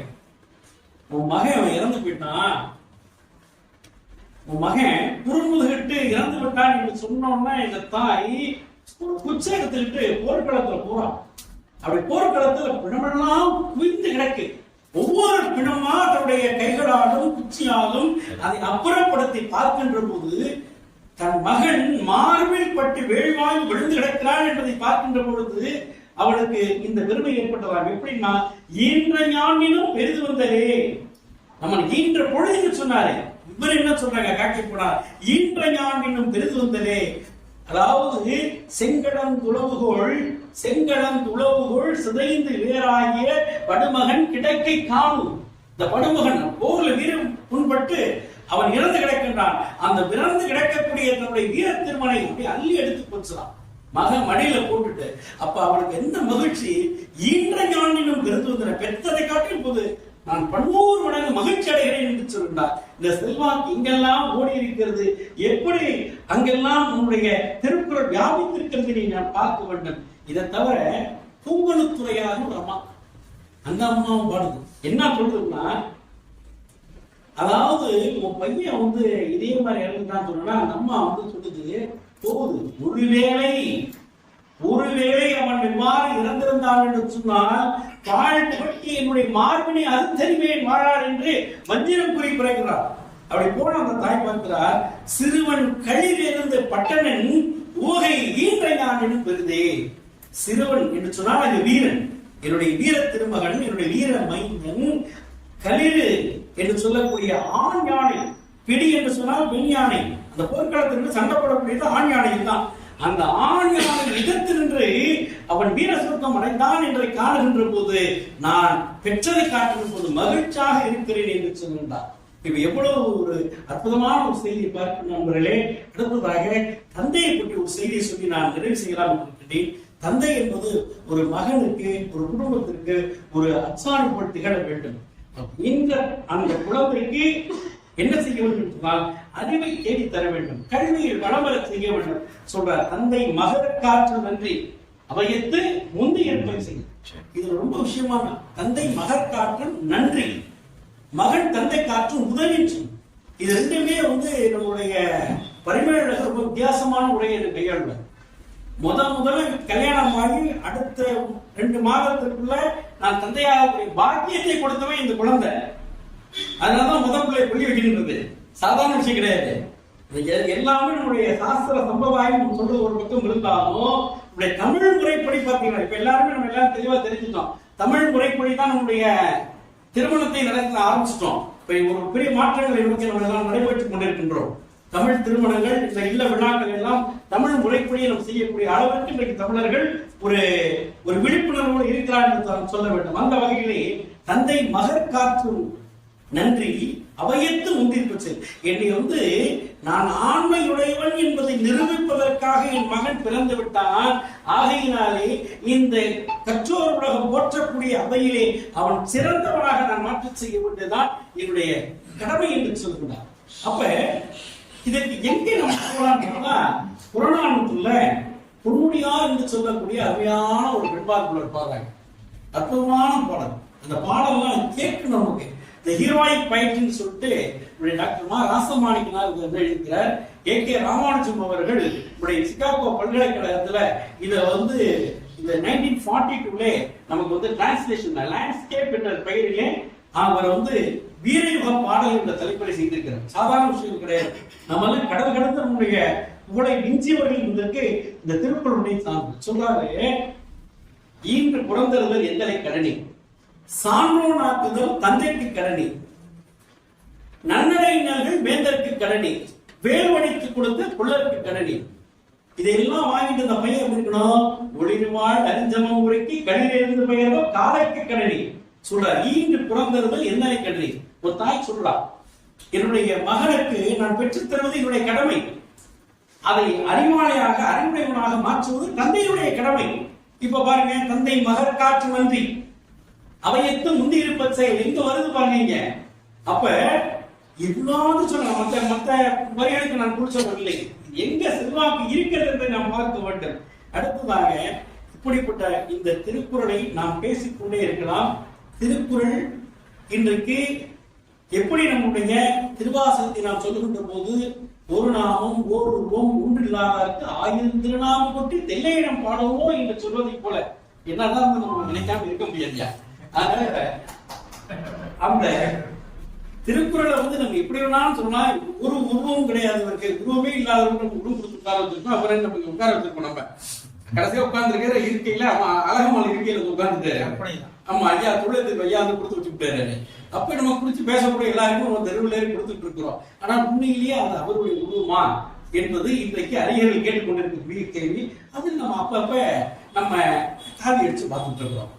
காவியை பூசுவோம், இடத்துல பட்டையும் போட்டுட்டு இருக்கிறோம். என்ன வேணுமோ நமக்கு என்னெல்லாம் தோன்றதோ அதெல்லாம் நம்ம செய்து கொண்டுதான் இருக்கின்றோம். ஆனால் திருவள்ளுவர் பேசவில்லை. அவர் பேசுகிறாரோ இல்லையோ, நான் பேசிக் கொண்டிருக்கோம் ஒரு கூட்டத்தை கூட்டு. அப்ப சொல்றாரு பாருங்க, ஐயா முடிச்சுட்டேன். ஒரே வருஷம் அற்புதமான யாருகிட்ட சண்டை வச்சாலும் வச்சுக்க, ஆனா புலவைங்க மட்டும் சண்டை வச்சுக்காரு. புலவைங்க அட்டம்பாடி கொள்ளுவாங்க. வில்லேர் உழவர் பகை கொள்ளினும் கொள்ளற்க சொல்லேர் உழவர் பகை. சாதாரணங்க பயிட்டெல்லாம் நீங்க ஐயா டாக்டர். அதனால எப்பவுமே வந்து சொல்லுவாங்க. ஏன்னா நம்மளுடைய பாரதிய சொல்ற நம்மளுடைய கந்தசஷ்டி கவசம் நாவில் சரஸ்வதி நச்சுடையாக நாபிக்கமலும் நன்மையை காக்க. ஏன்னா இந்த பாரதி என்று சொல்லக்கூடிய இந்த கடவுள்கள் நாவிலிருந்து உணரக்கூடியவள். இப்போ எவ்வளவு பெரிய இந்த நாட்டுக்கு இந்த சொல்றாரு பாருங்க, யாகாவாராயின் நாகாக்க காவாக்க சோகாக்க சொல்லி வைக்கப்பட்டு இந்த சின்ன உறுப்புக்கு எவ்வளவு பெரிய மண்டை, அந்த மண்டக்குள்ள ஒரு 32 பல்லு, அதுக்குள்ள இது வந்து புதுதா இருக்கு. இது ஆனா இது பேசுற பேச்சு கொஞ்சம் பேச பேசிட்டு வாழ்த்துனா வாழ்த்து, ஏசுனா ஏசிட்டு இருக்கு.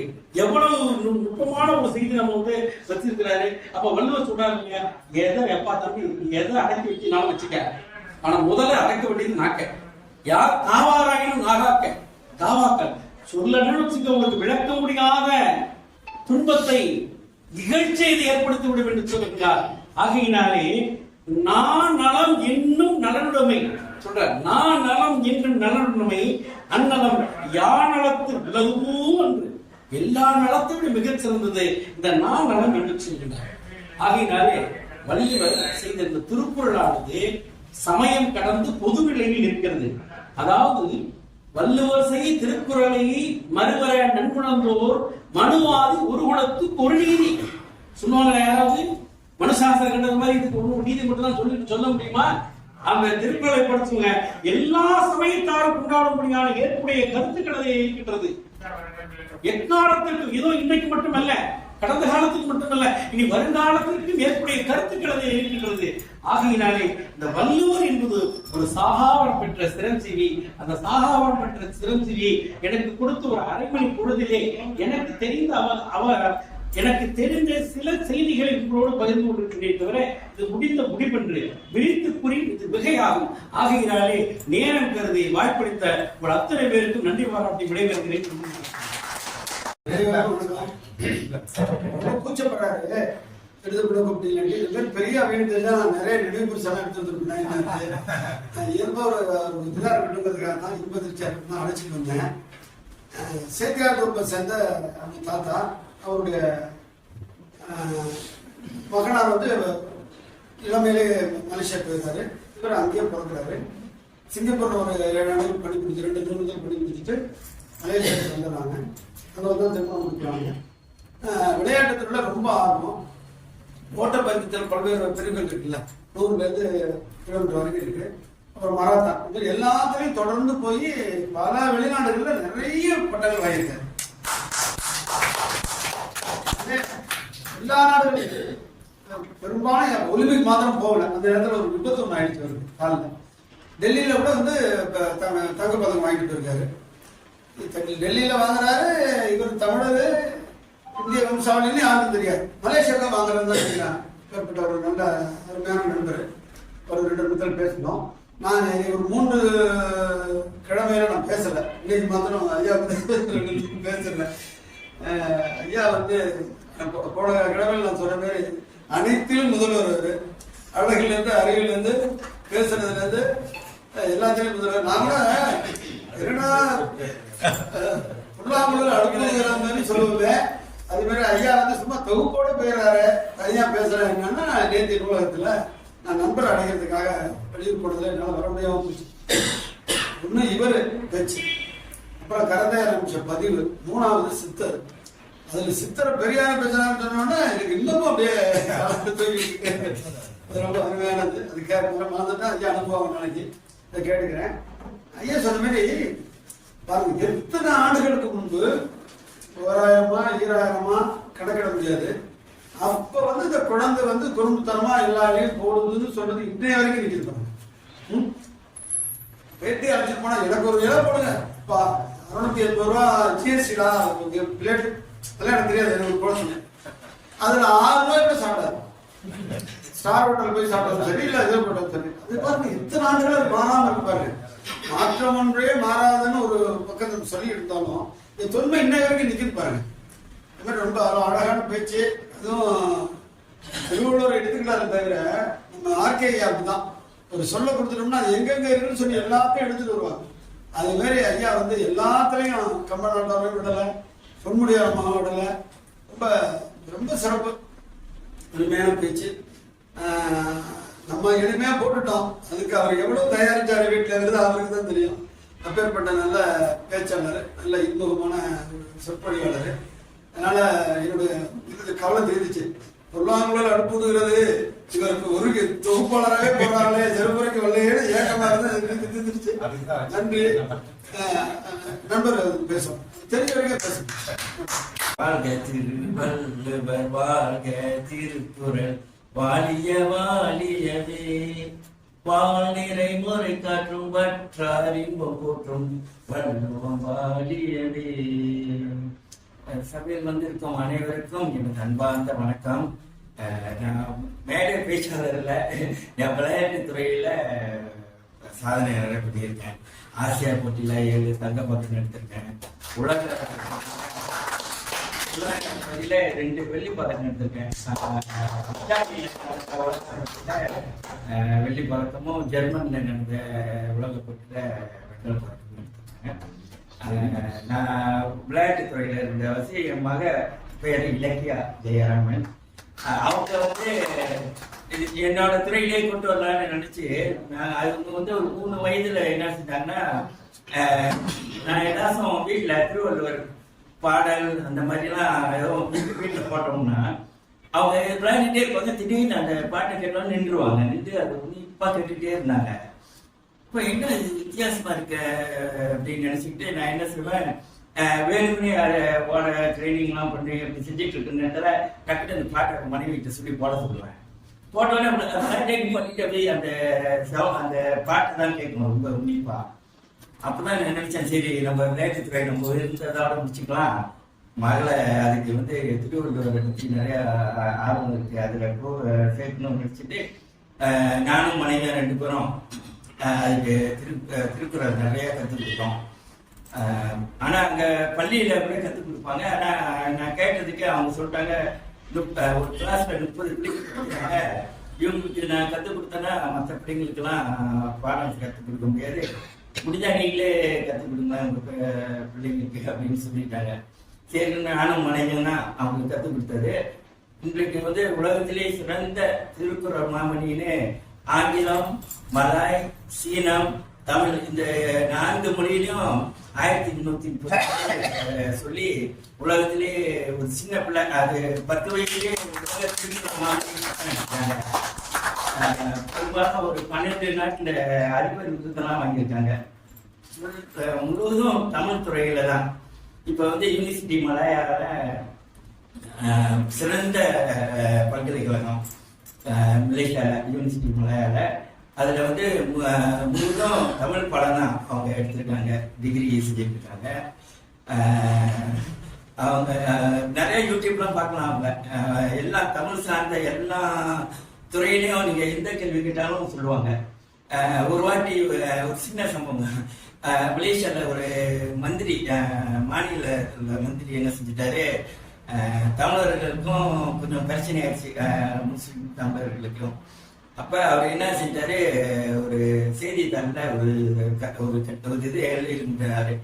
அதாவது தமிழர்களா நீங்க எல்லாம் இந்தியால இருந்து தான் வந்திருப்பீங்க, நீங்க வந்து இந்த நாட்டை பத்தி முஸ்லீம் நாடு, இதை பத்தி நீங்க தரக்குறையும் பேசக்கூடாது, பேசுனீங்கன்னா உங்க நாட்டுக்கே நீங்க போயிருங்க, இது வந்து முஸ்லீம் நாடு அப்படின்னு அவர் சொல்லியிருந்தாரு.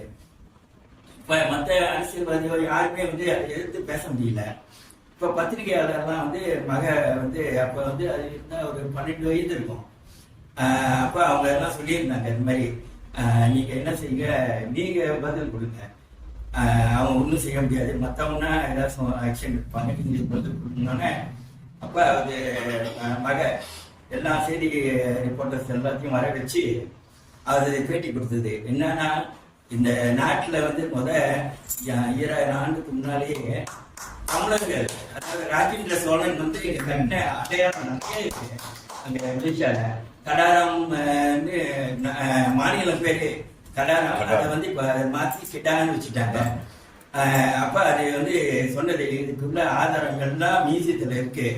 நீங்க ஒரு மந்திரி அந்த மியூசியத்தில் போய் பாருங்க, ராஜேந்திர சோழன் கட்டிய சிவன் ஆலயம், பல ஆலயங்கள்லாம் இருக்கு, இன்னும் அடையாளம் இருக்கு. அவங்க வந்த பயன்படுத்திய எல்லா பொருட்களும் மியூசியத்தில் இருக்கு. இதை நீங்க போய் பார்த்து படிச்சுட்டு பிறகு சொல்லுங்க தமிழர்கள் யாருன்னு.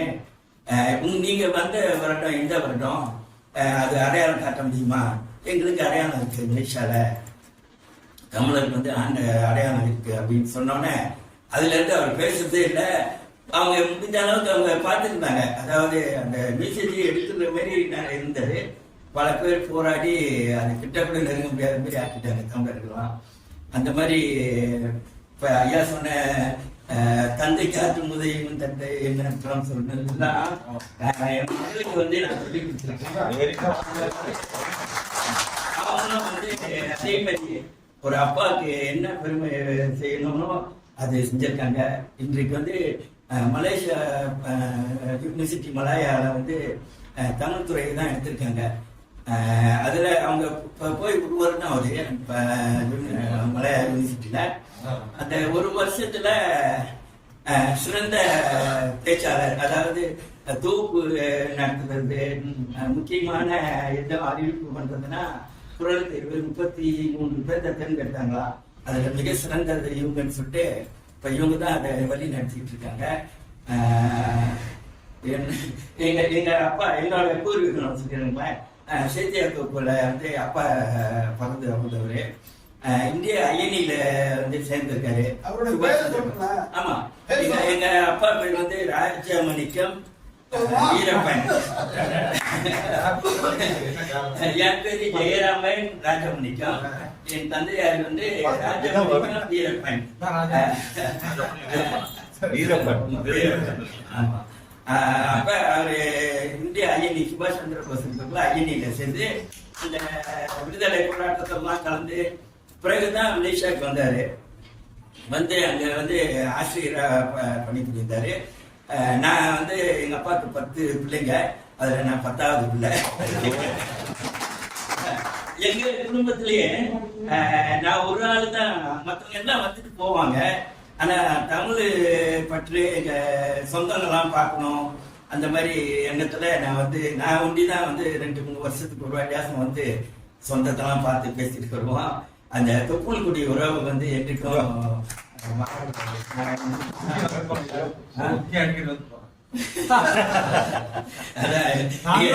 சொந்தமா தான் இருக்கணும். மன்னிக்கணும். எப்படி இருந்தாலும் நீங்க நம்ம பழகி உங்க சரித்திரம் நம்ம இதெல்லாம் பேசக்கூட பாருங்களா, எதுனாலும் ஒரு இதுல வந்து நம்ம தொடர்பு இருக்கும், ஒரு நூல் கிடைச்சிடும். கண்டிப்பா இருக்கும். அதனால இவ்வளவு நேரம் நான் பேசுனதுக்கு வாய்ப்பு கொடுத்த உங்க அனைவருக்கும்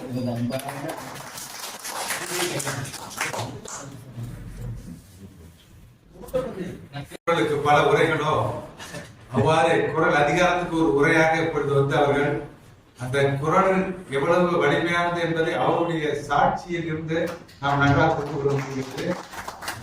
மகன் மகன் உண்மையிலேயே நீங்க ஒரு நல்ல தமிழ் மகளை பெற்றதுக்காக அவங்க எல்லாருக்கும் வாழ்த்துக்களை தெரிவித்து போறோம். அவங்க தாயார்கிட்ட சொல்லுங்க, நாங்க அடங்கம்பாள் வாசல் வட்டத்துல அப்படியா? சரி, ரொம்ப சரி இருக்கட்டும். நீங்க அந்த பெருமை எடுத்துக்கொள்ளுங்க. பெற்றோர்கள் உங்களுக்கு தகவல் தெரியாதனால நம்ம சொல்ல வேண்டி இருக்கிறது.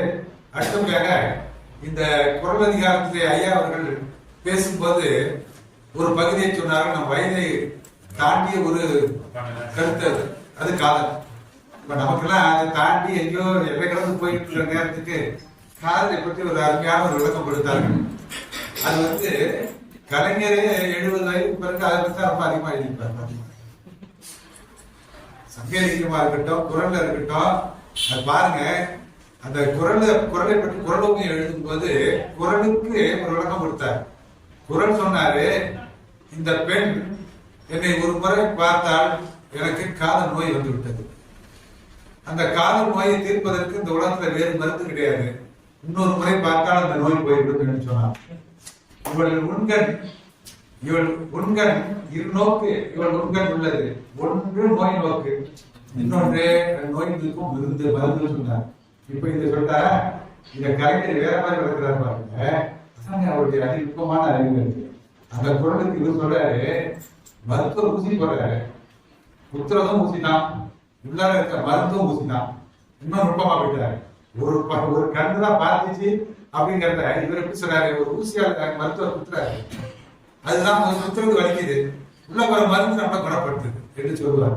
இது போல காதல் விளக்கத்தை அவர் சொன்னது போல, கலைஞர் சொன்னது போல, இன்னொன்னு முதல்ல பள்ளி என்ன பேர் சொன்னோடனே பள்ளி வெடித்ததுன்னு சொன்னாங்கல்ல, உடனே சொல்லிட்டு அவங்க ஒரு வார்த்தை சொன்னாங்க, இது இவங்களுக்கு எல்லாம் பிடிக்காது அப்படின்னு.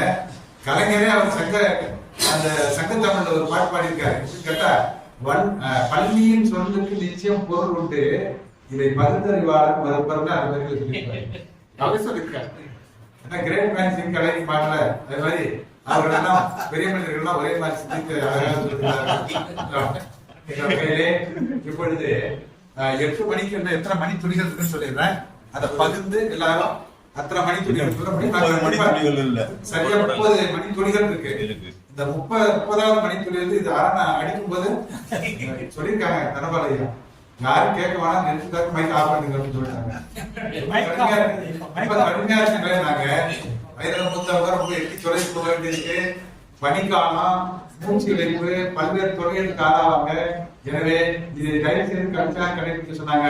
போய் எந்த கத்தியை கொடுக்குறீங்களே, நான் தான் கெட்ட பேர் வாங்கிக்கிறேன்னு சொன்னாங்க. எல்லாம் விதி, இதை மாற்றாதுன்னு சொல்றாங்க. எனவே ஐயாடா, நம்முடைய மலேசியாவிலிருந்து வந்த அருமை தோழர் அவர்களுக்கு மனமார்ந்த நன்றியை தெரிவிப்போம். அழைத்து வந்த அன்பிற்குரிய ஐயா அவர்களுக்கு நம்முடைய நன்றியை தெரிவிப்போம். நீங்க எப்படி கம்பெனி வைக்கிறீங்க? இப்ப 7 மணிக்கு இருக்கோம். சரி, ரொம்ப நன்றி ஐயா. அடுத்தபடியாக நமக்கு இப்ப புதிதாக வந்தவர்களை கொஞ்சம் ஒரு கருத்து சொல்ல விருப்பப்படுகின்றார்கள். முதல் நம்ம விருந்தினரை அவ்வாறு இருப்பது நல்ல பண்பு இருப்பதனால காவல்துறையில் இருந்து உடல் கட்டுமானங்களை பற்றி சிறந்த ஞானம் உள்ள அருமைக்குரிய காவல்துறை அதிகாரிகள் பழனிசாமி இருக்கிறார்கள். இங்க ஒரு 2 மணி துணிகள், நீங்க ஏதாவது நினைக்கிறத எங்களுக்கு சொல்லுங்க, எங்களுக்கு பயன்படும். வாங்க. மாலை நேரம்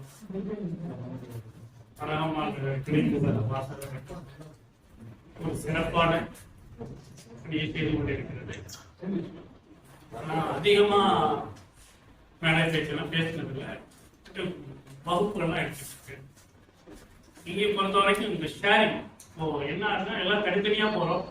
இது மாதிரி இந்த நம்ம நினைப்பதை எல்லோருக்கும் ஷேர் பண்றதுன்னா அந்த மகிழ்வை, அதான் சொசைட்டிங்கிறாங்க.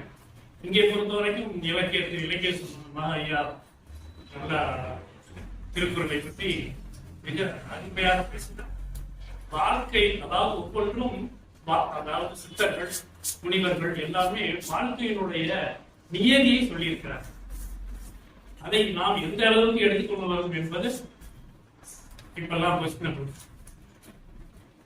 என்னை பொறுத்த வரைக்கும் I give much importance to the health. Health அப்படிங்கிறதுனா நம்ம எவ்வளவுதான் பேசினாலும் என்னதான் செஞ்சாலும் நம்ம உடல் தான் நமக்கு உடல். இந்த உடலை இயக்குவது உடல். இந்த உடலையும் மனதையும் ஒரு கட்டுக்கோப்பில், ஒரு அதாவது எவ்வளவோ கேட்போம், தேவையானதை எடுத்துக்கொள்கிறோம். இந்த உடல் மனம் இரண்டும் மகிழ்ச்சியாக இருந்தால் கடைசி வரைக்கும் கூட வர போறது என்னன்னா இந்த உடல் தான். இந்த அது ஒரு எல்லாமே கேட்கிறோம், எல்லாமே இது பண்றோம், எல்லாமே ஒவ்வொரு சப்ஜெக்ட்ல இருக்கோம். பட் இந்த உடலுக்காக எவ்வளவு நேரம் செலவு பண்றோம்? அதாவது ஒரு ஏஜ் பண்ணும்போது, அதாவது ஒரு 40-30 வயசு வரைக்கும் உடல் தன்னைத்தானே சரி பண்ணிக்கக்கூடிய அந்த நியதி இருக்கும்.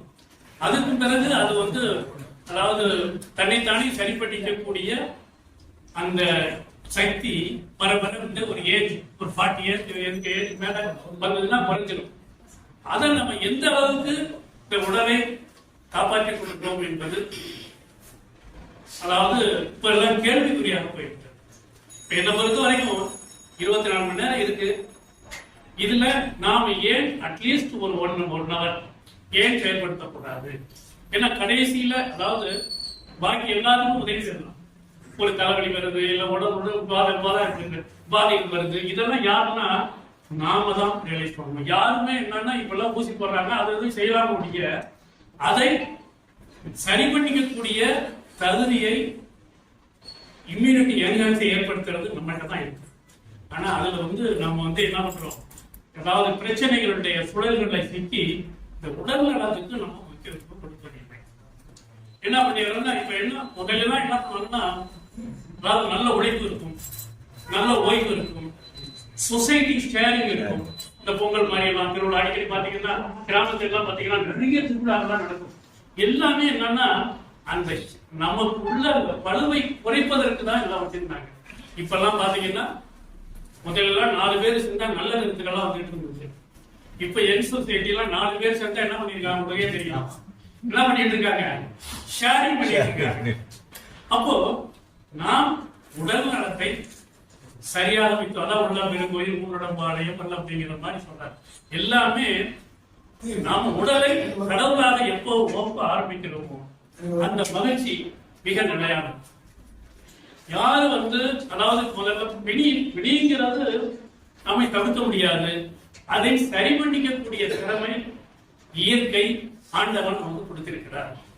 ஆனா நம்ம என்ன பண்ணிடுறோம், ஒரு உதாரணம், சுகருங்கிறாங்க. என்ன அப்படின்னா சுகர் அப்படின்னு சொல்லிட்டுன்னா உடனே சுகர் அப்படிங்கிற மாதிரி ஒரு அப்படியே ஜாஸ்டாக் ஆயிடுறாங்க. நான் என்ன சொல்றேன்னா, சுகர் அப்படிங்கிறது என்னன்னா இன்சுலின் சொல்றது இந்த கட்டுப்பாடு இதெல்லாம். சரி, ஏன் சுகருக்கு இவ்வளவு கடுங்குறீங்க, என்ன பண்றீங்க, டாக்டர் போய் இது பண்றீங்க, ஏன் ஷிவரிங் பண்றீங்கன்னா இல்லாத ஒண்ணா. நம்ம உடம்புக்கு குளுக்கோஸ் வேணுமா வேண்டாமா, இனிப்பு வேண்டுமா வேண்டாமா, வேணும். சரி, கொஞ்சம் அதிகமா இருக்கு, கொஞ்சம் குறைவா இருக்கு, இதுக்கு ஏன்? அப்போ இந்த ஒரு சாப்பாடு இருக்கு, தேவைன்னா அதிகமா சாப்பிடுறோம், சேவைன்னா குறைச்சு சாப்பிடுறோம். ஆனா இந்த சுகருங்கிறது வந்துருச்சுன்னு சொன்னாவே பாத்தீங்கன்னா ஒரு சின்ன மயக்கம் வந்தா கூட அதனாலதான் வந்துருச்சு. நமக்கு நாமே இமேஜின் பண்ணிக்கிறோம். அப்போ உடலுக்கு தன்னைத்தானே ஒரு உடல் இல்லைங்க, நம்ம உடல் செல்வாரான உண்மைதானுங்களா?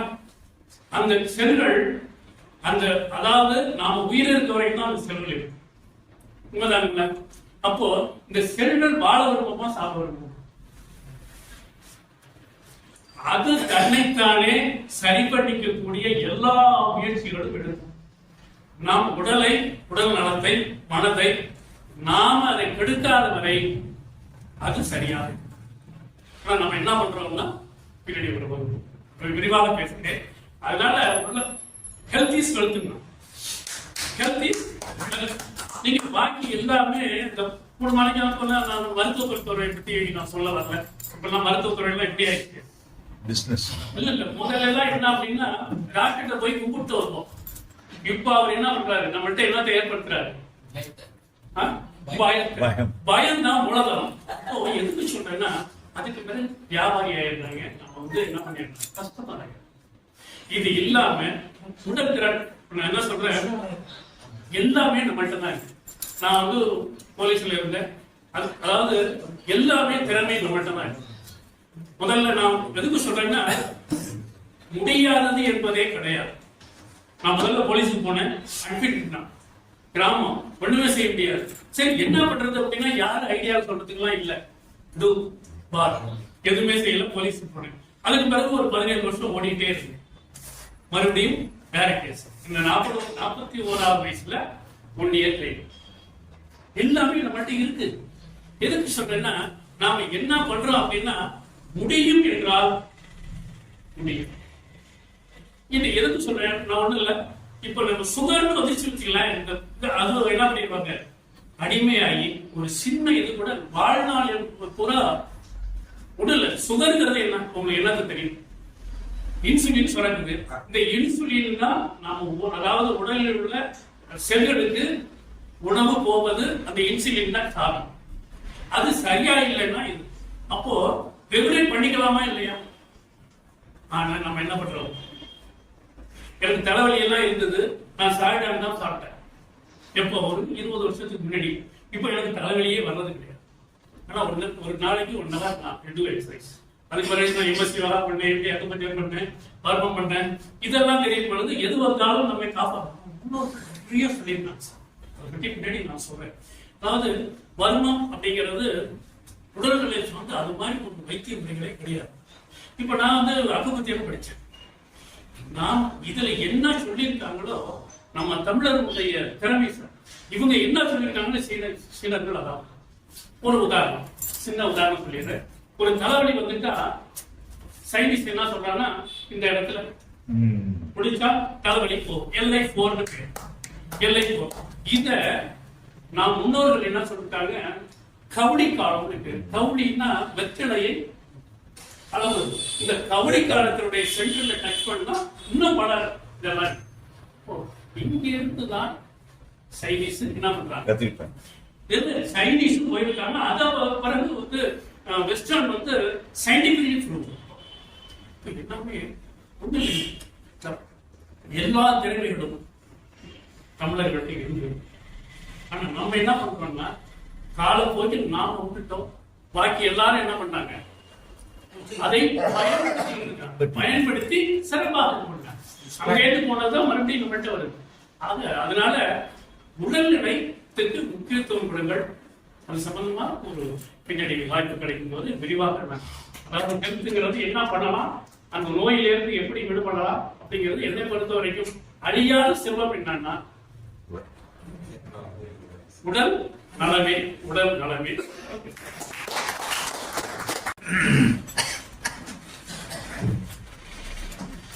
எல்லோருக்கும் மாலை வணக்கம்.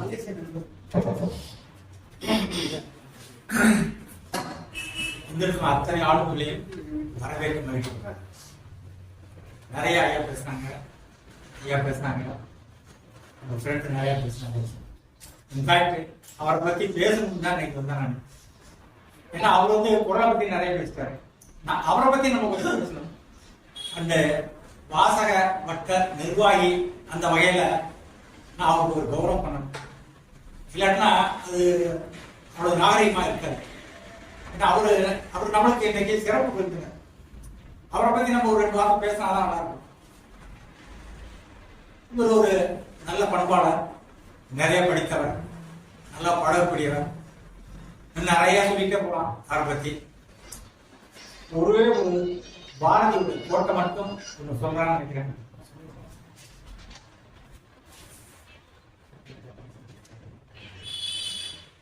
இவர் நமக்கு கிடைச்ச ஒரு பெரிய சொத்து. ஆசிரியர்களுக்கு கிடைச்ச பெரிய சொத்து. எங்கிருந்தோ வந்தான் கிடைக்காது என்று சொன்னார். இங்கு இவனை யான்கிறவே என்னவோ செய்துவிட்டேன். இதுதான் அவரை பத்தி நம்ம நினைக்கிறது. பெரிய ஒரு சொத்து. ராஜமாணிக்கம் சார் இன்னும் கூட நான் சொல்லலாம், ஆனா டைம் இல்லை. நான் எப்பயுமே யூஸ் ஃபார் ஷேக்ஸ்பியர். எனக்கு கொஞ்சம் ஷேக்ஸ்பியர் கொஞ்சம் வேணா ஒரு நிமிஷம் சொல்லிடுவா.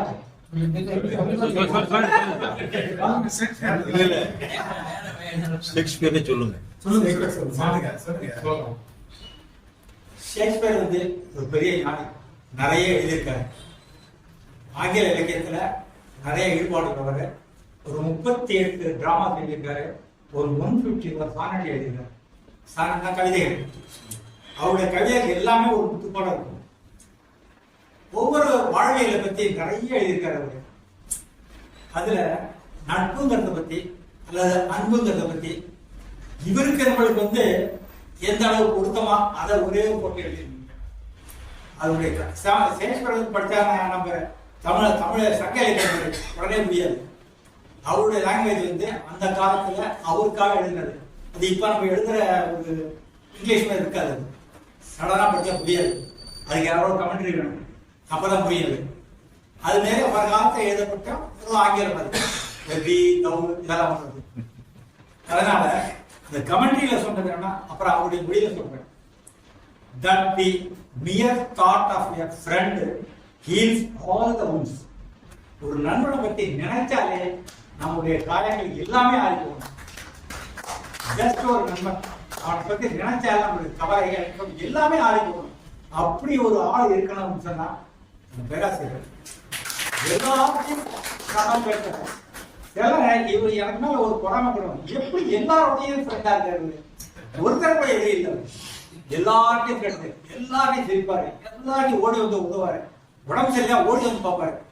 இது எல்லா குணங்களையும் ஒன்று சேர அமைந்த ஒரு ஒரு ஆள் சொன்னா அது it is not possible, but is possible. அதைத்தான் அவருடைய மொழியிலே சொல்லணும்னு சொன்னா, but in the while I think on the, இதெல்லாம் அவருடைய லாங்குவேஜ் நமக்கு புரியாது, ஷேக்ஸ்பியர், அதுதான் அது Shakespeare. But in the while I think on the dear friend, all losses are restored and sorrows end. All losses are restored.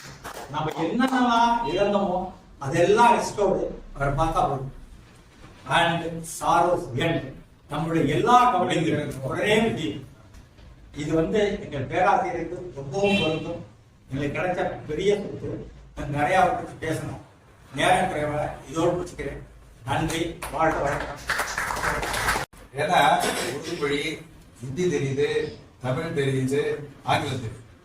நம்மளுக்குலாம் ஒன்றை தவிர ஒன்றும் தெரியலேன்னு கவலையா இருக்காங்க. 4 தெரிஞ்சவங்க 4 தெரிஞ்சவங்க பேசாம இருக்கிறது நல்லதில்லை. எனவே சீக்கிரமா அதுக்கு ஒரு ஏற்பாடு பண்ணுவாங்க. காவல்துறை அதிகாரி அவர்கள் இவ்வளவு கம்மியான ஒரு உரை காவல்துறையுடைய குரல் இப்படிலாம் இருக்கும்போது எங்களுக்கு கேட்கறதுக்கு காவல்துறை சாரை பத்தி இன்னொரு நாளைக்கு சொல்லிடுறேன். அவர் ஐபிஎஸ் எல்லாத்துக்கும் கிளாஸ்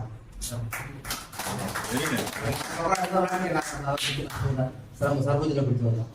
அதுக்கப்புறம் இன்னொரு நாளைக்கு நான் சொல்றேன். ஒரே ஒரு குரல் ரொம்ப வாழணும் ஃபர்ஸ்ட். சார் இப்பதான் சொல்லிட்டு போனீங்க, அவர் குரலை மட்டும் இல்லை, குரலோடு சேர்த்து எதெல்லாம் கனெக்ட் பண்ணணுமோ அதெல்லாம் வச்சு வச்சா நம்ம எல்லாத்தையும் அவர் கவர்ந்துட்டு உட்காந்துருக்காரு. அதான் மெயின், வேற ஒண்ணுமே இல்லை. ஐயா குரல் ஒப்பு வாடுறதுக்கு வரணும். சென்னையில ஒரு துப்புரவு பணியாளர் பணிபுரிஞ்சிட்டு இருந்தாங்க. அவருக்கு அந்த குப்பையில ஒரு சின்ன பாக்ஸ் கிடைச்சிருக்கு.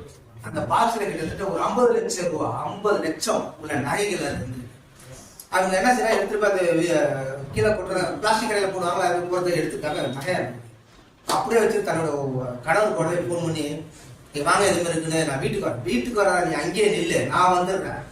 வந்து நேரம் அவங்க ஒய்ஃபை அவங்களுக்கு ஒரே ஒரு 2 வீலர் தான் அடிச்சு நேரம் போய் ஸ்டேஷன், அதான் டிஎஸ் நேரம் ஸ்டேஷன்ல ஒப்படைச்சிட்டாங்க. அது அவருக்கு அங்க ஏற்பட்ட அந்த மகிழ்ச்சி, அவங்க அந்த அம்மா அதை எப்படி அவங்க தவறி விட்டுட்டாங்க நினைச்சு அவங்க இந்த அம்மாவோட கால உள்ளார அவ்வளவு அந்த அளவுக்கு இருக்கு அவங்கள்ட்ட பொருள் வாங்கிட்டாங்க. இந்த விஷயத்தை தெரிஞ்சு நம் தமிழ்நாட்டு முதல்வர் ஐயா அவங்கள கூப்பிட்டு உடனே 4 நாள் கடத்தல, உடனே கேட்டு அடுத்த நிமிஷம் வரவழைச்சிட்டு அவருக்கு 1 லட்சம் ரூபாய் காசு. அந்த திருக்குறளுக்கு ஒப்பு அந்த ஒரே ஒரு அதை முடிச்சிருக்காங்க. அகாமை செல்வத்திற்கு யாதெனின் வேகாமை வேண்டும் பிறன்கை பொருள். அதாவது ஒருத்தர் பொருளை திருடணும்னு நம்ம இது பண்ண வேண்டாம்.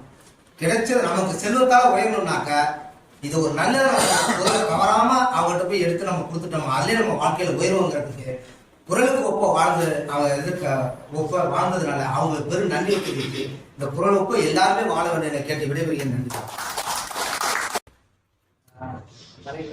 முதல் வணக்கம். சிறப்பு விருந்தினருக்கு சிறப்பு வணக்கம். பேராசிரியரோட அறிவு உரையே நான் அவரோட ரசிகர் கூட சொல்லலாம். ஏன்னா அந்த அளவுக்கு ஒரு கவர்ச்சிகரமா ஈர்ப்பு சக்தியோட பேசுறவர்கள். இன்னைக்கு திருக்குறள் குரல் அதிகாரங்கிற தலைப்புல மிக சிறப்பா பேசினாங்க. திருக்குறள் மட்டும் பேசல, வழக்கமா உள்ள ராமாயணம், மகாபாரதம், இதிகாசங்கள் அப்படிங்கிற அதுல இருந்து நிறைய அதுக்கு தொடர்பான விஷயங்களையும் சொன்னாங்க.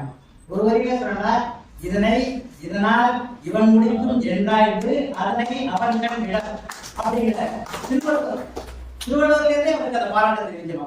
ஏன்னா சரியான நபரை நம்ம வாசகரோட்டம் பெற்றிருக்கிறது. திருக்குறளை விட நிறைய பேசுவார் சாரு. அவங்க டைம் லிமிட் கொடுத்ததுனால அவங்க குறைச்சிக்கிட்டாங்க. மிகவும் சிறப்பு.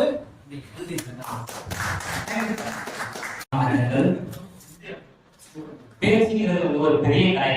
அரிய கலை, கற்றாரையும் கல்லாதவரையும் கவர்வல்ல கலை.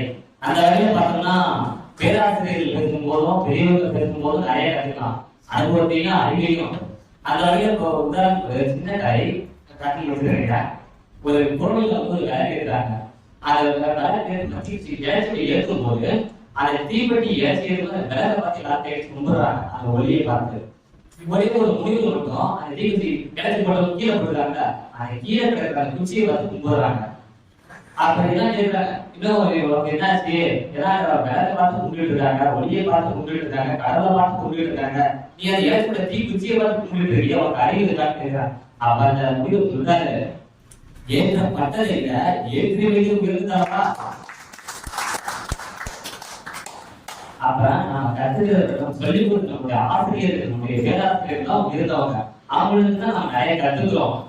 தான் பெற்ற பிள்ளையை விட தன்னிடம் கற்ற பிள்ளை நல்லா இருக்கணுங்கிற உறவுல கொண்டவங்க தான் ஆசிரியர்கள், பேராசிரியர்கள். அந்த வகையில ஆசிரியர்களையும் பேராசிரியர்களையும் போட்டோம் பேசுற வாய்ப்பு. அனைவருக்கும் இனிய மாலை வணக்கம்.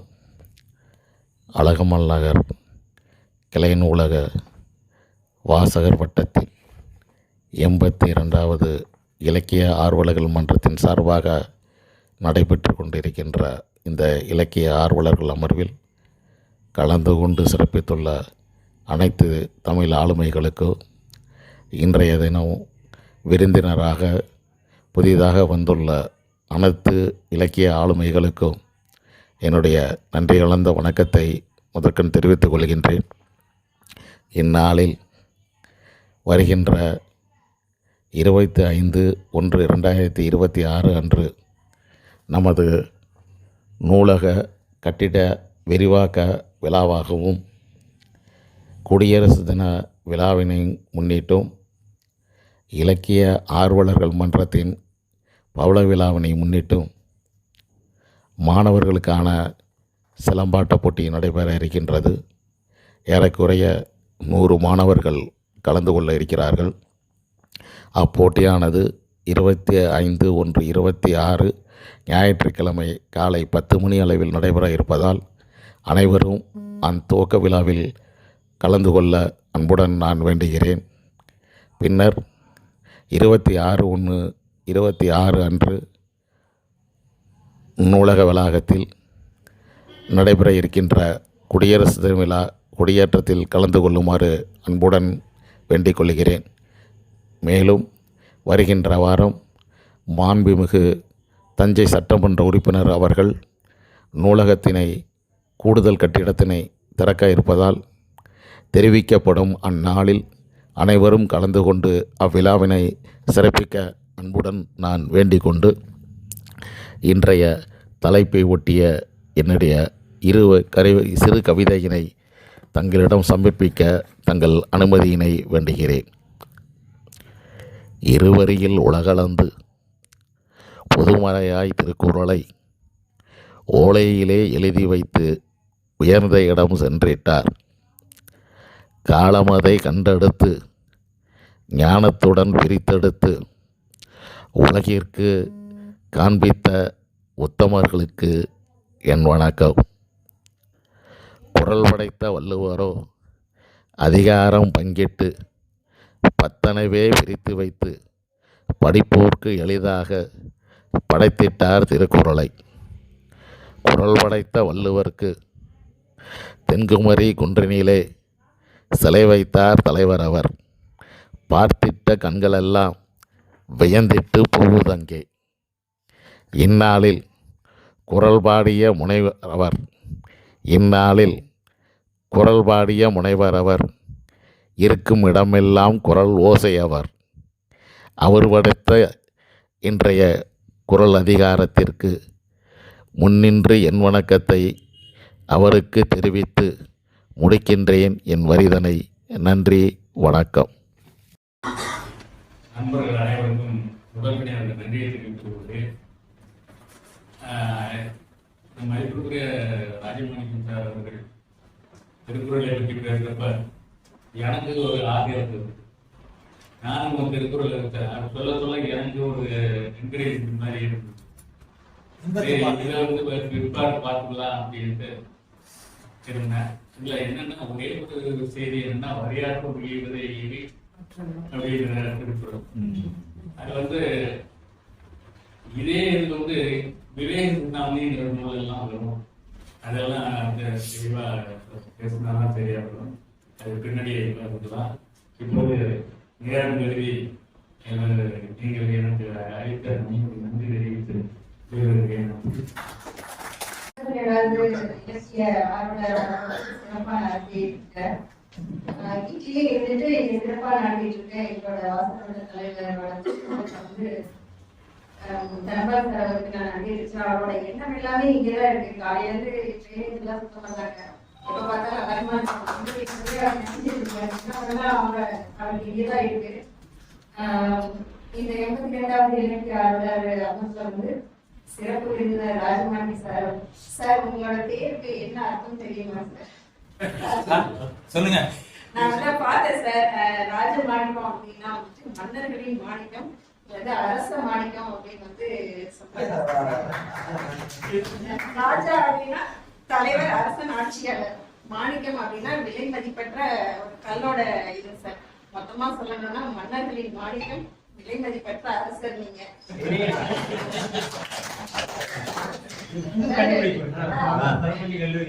ஒரு குழந்தைக்கு வந்து எதுக்கு பேர் வந்து சொல்றாங்க அப்படின்னா ஒரு நல்ல உயர்ந்த குணம், மதிப்புமிக்க தலைவராகவும் தலை சிறந்தவராகவும் இருக்க வேணும் அப்படின்ற பேரு சொல்றாங்க. அந்த பேர் வந்து ராஜமாணிக்கம் அப்படிங்கிற பேருக்கு வந்து பேரவாறு தந்தையும் தாயாரும் பேர் வச்சிருக்காங்க.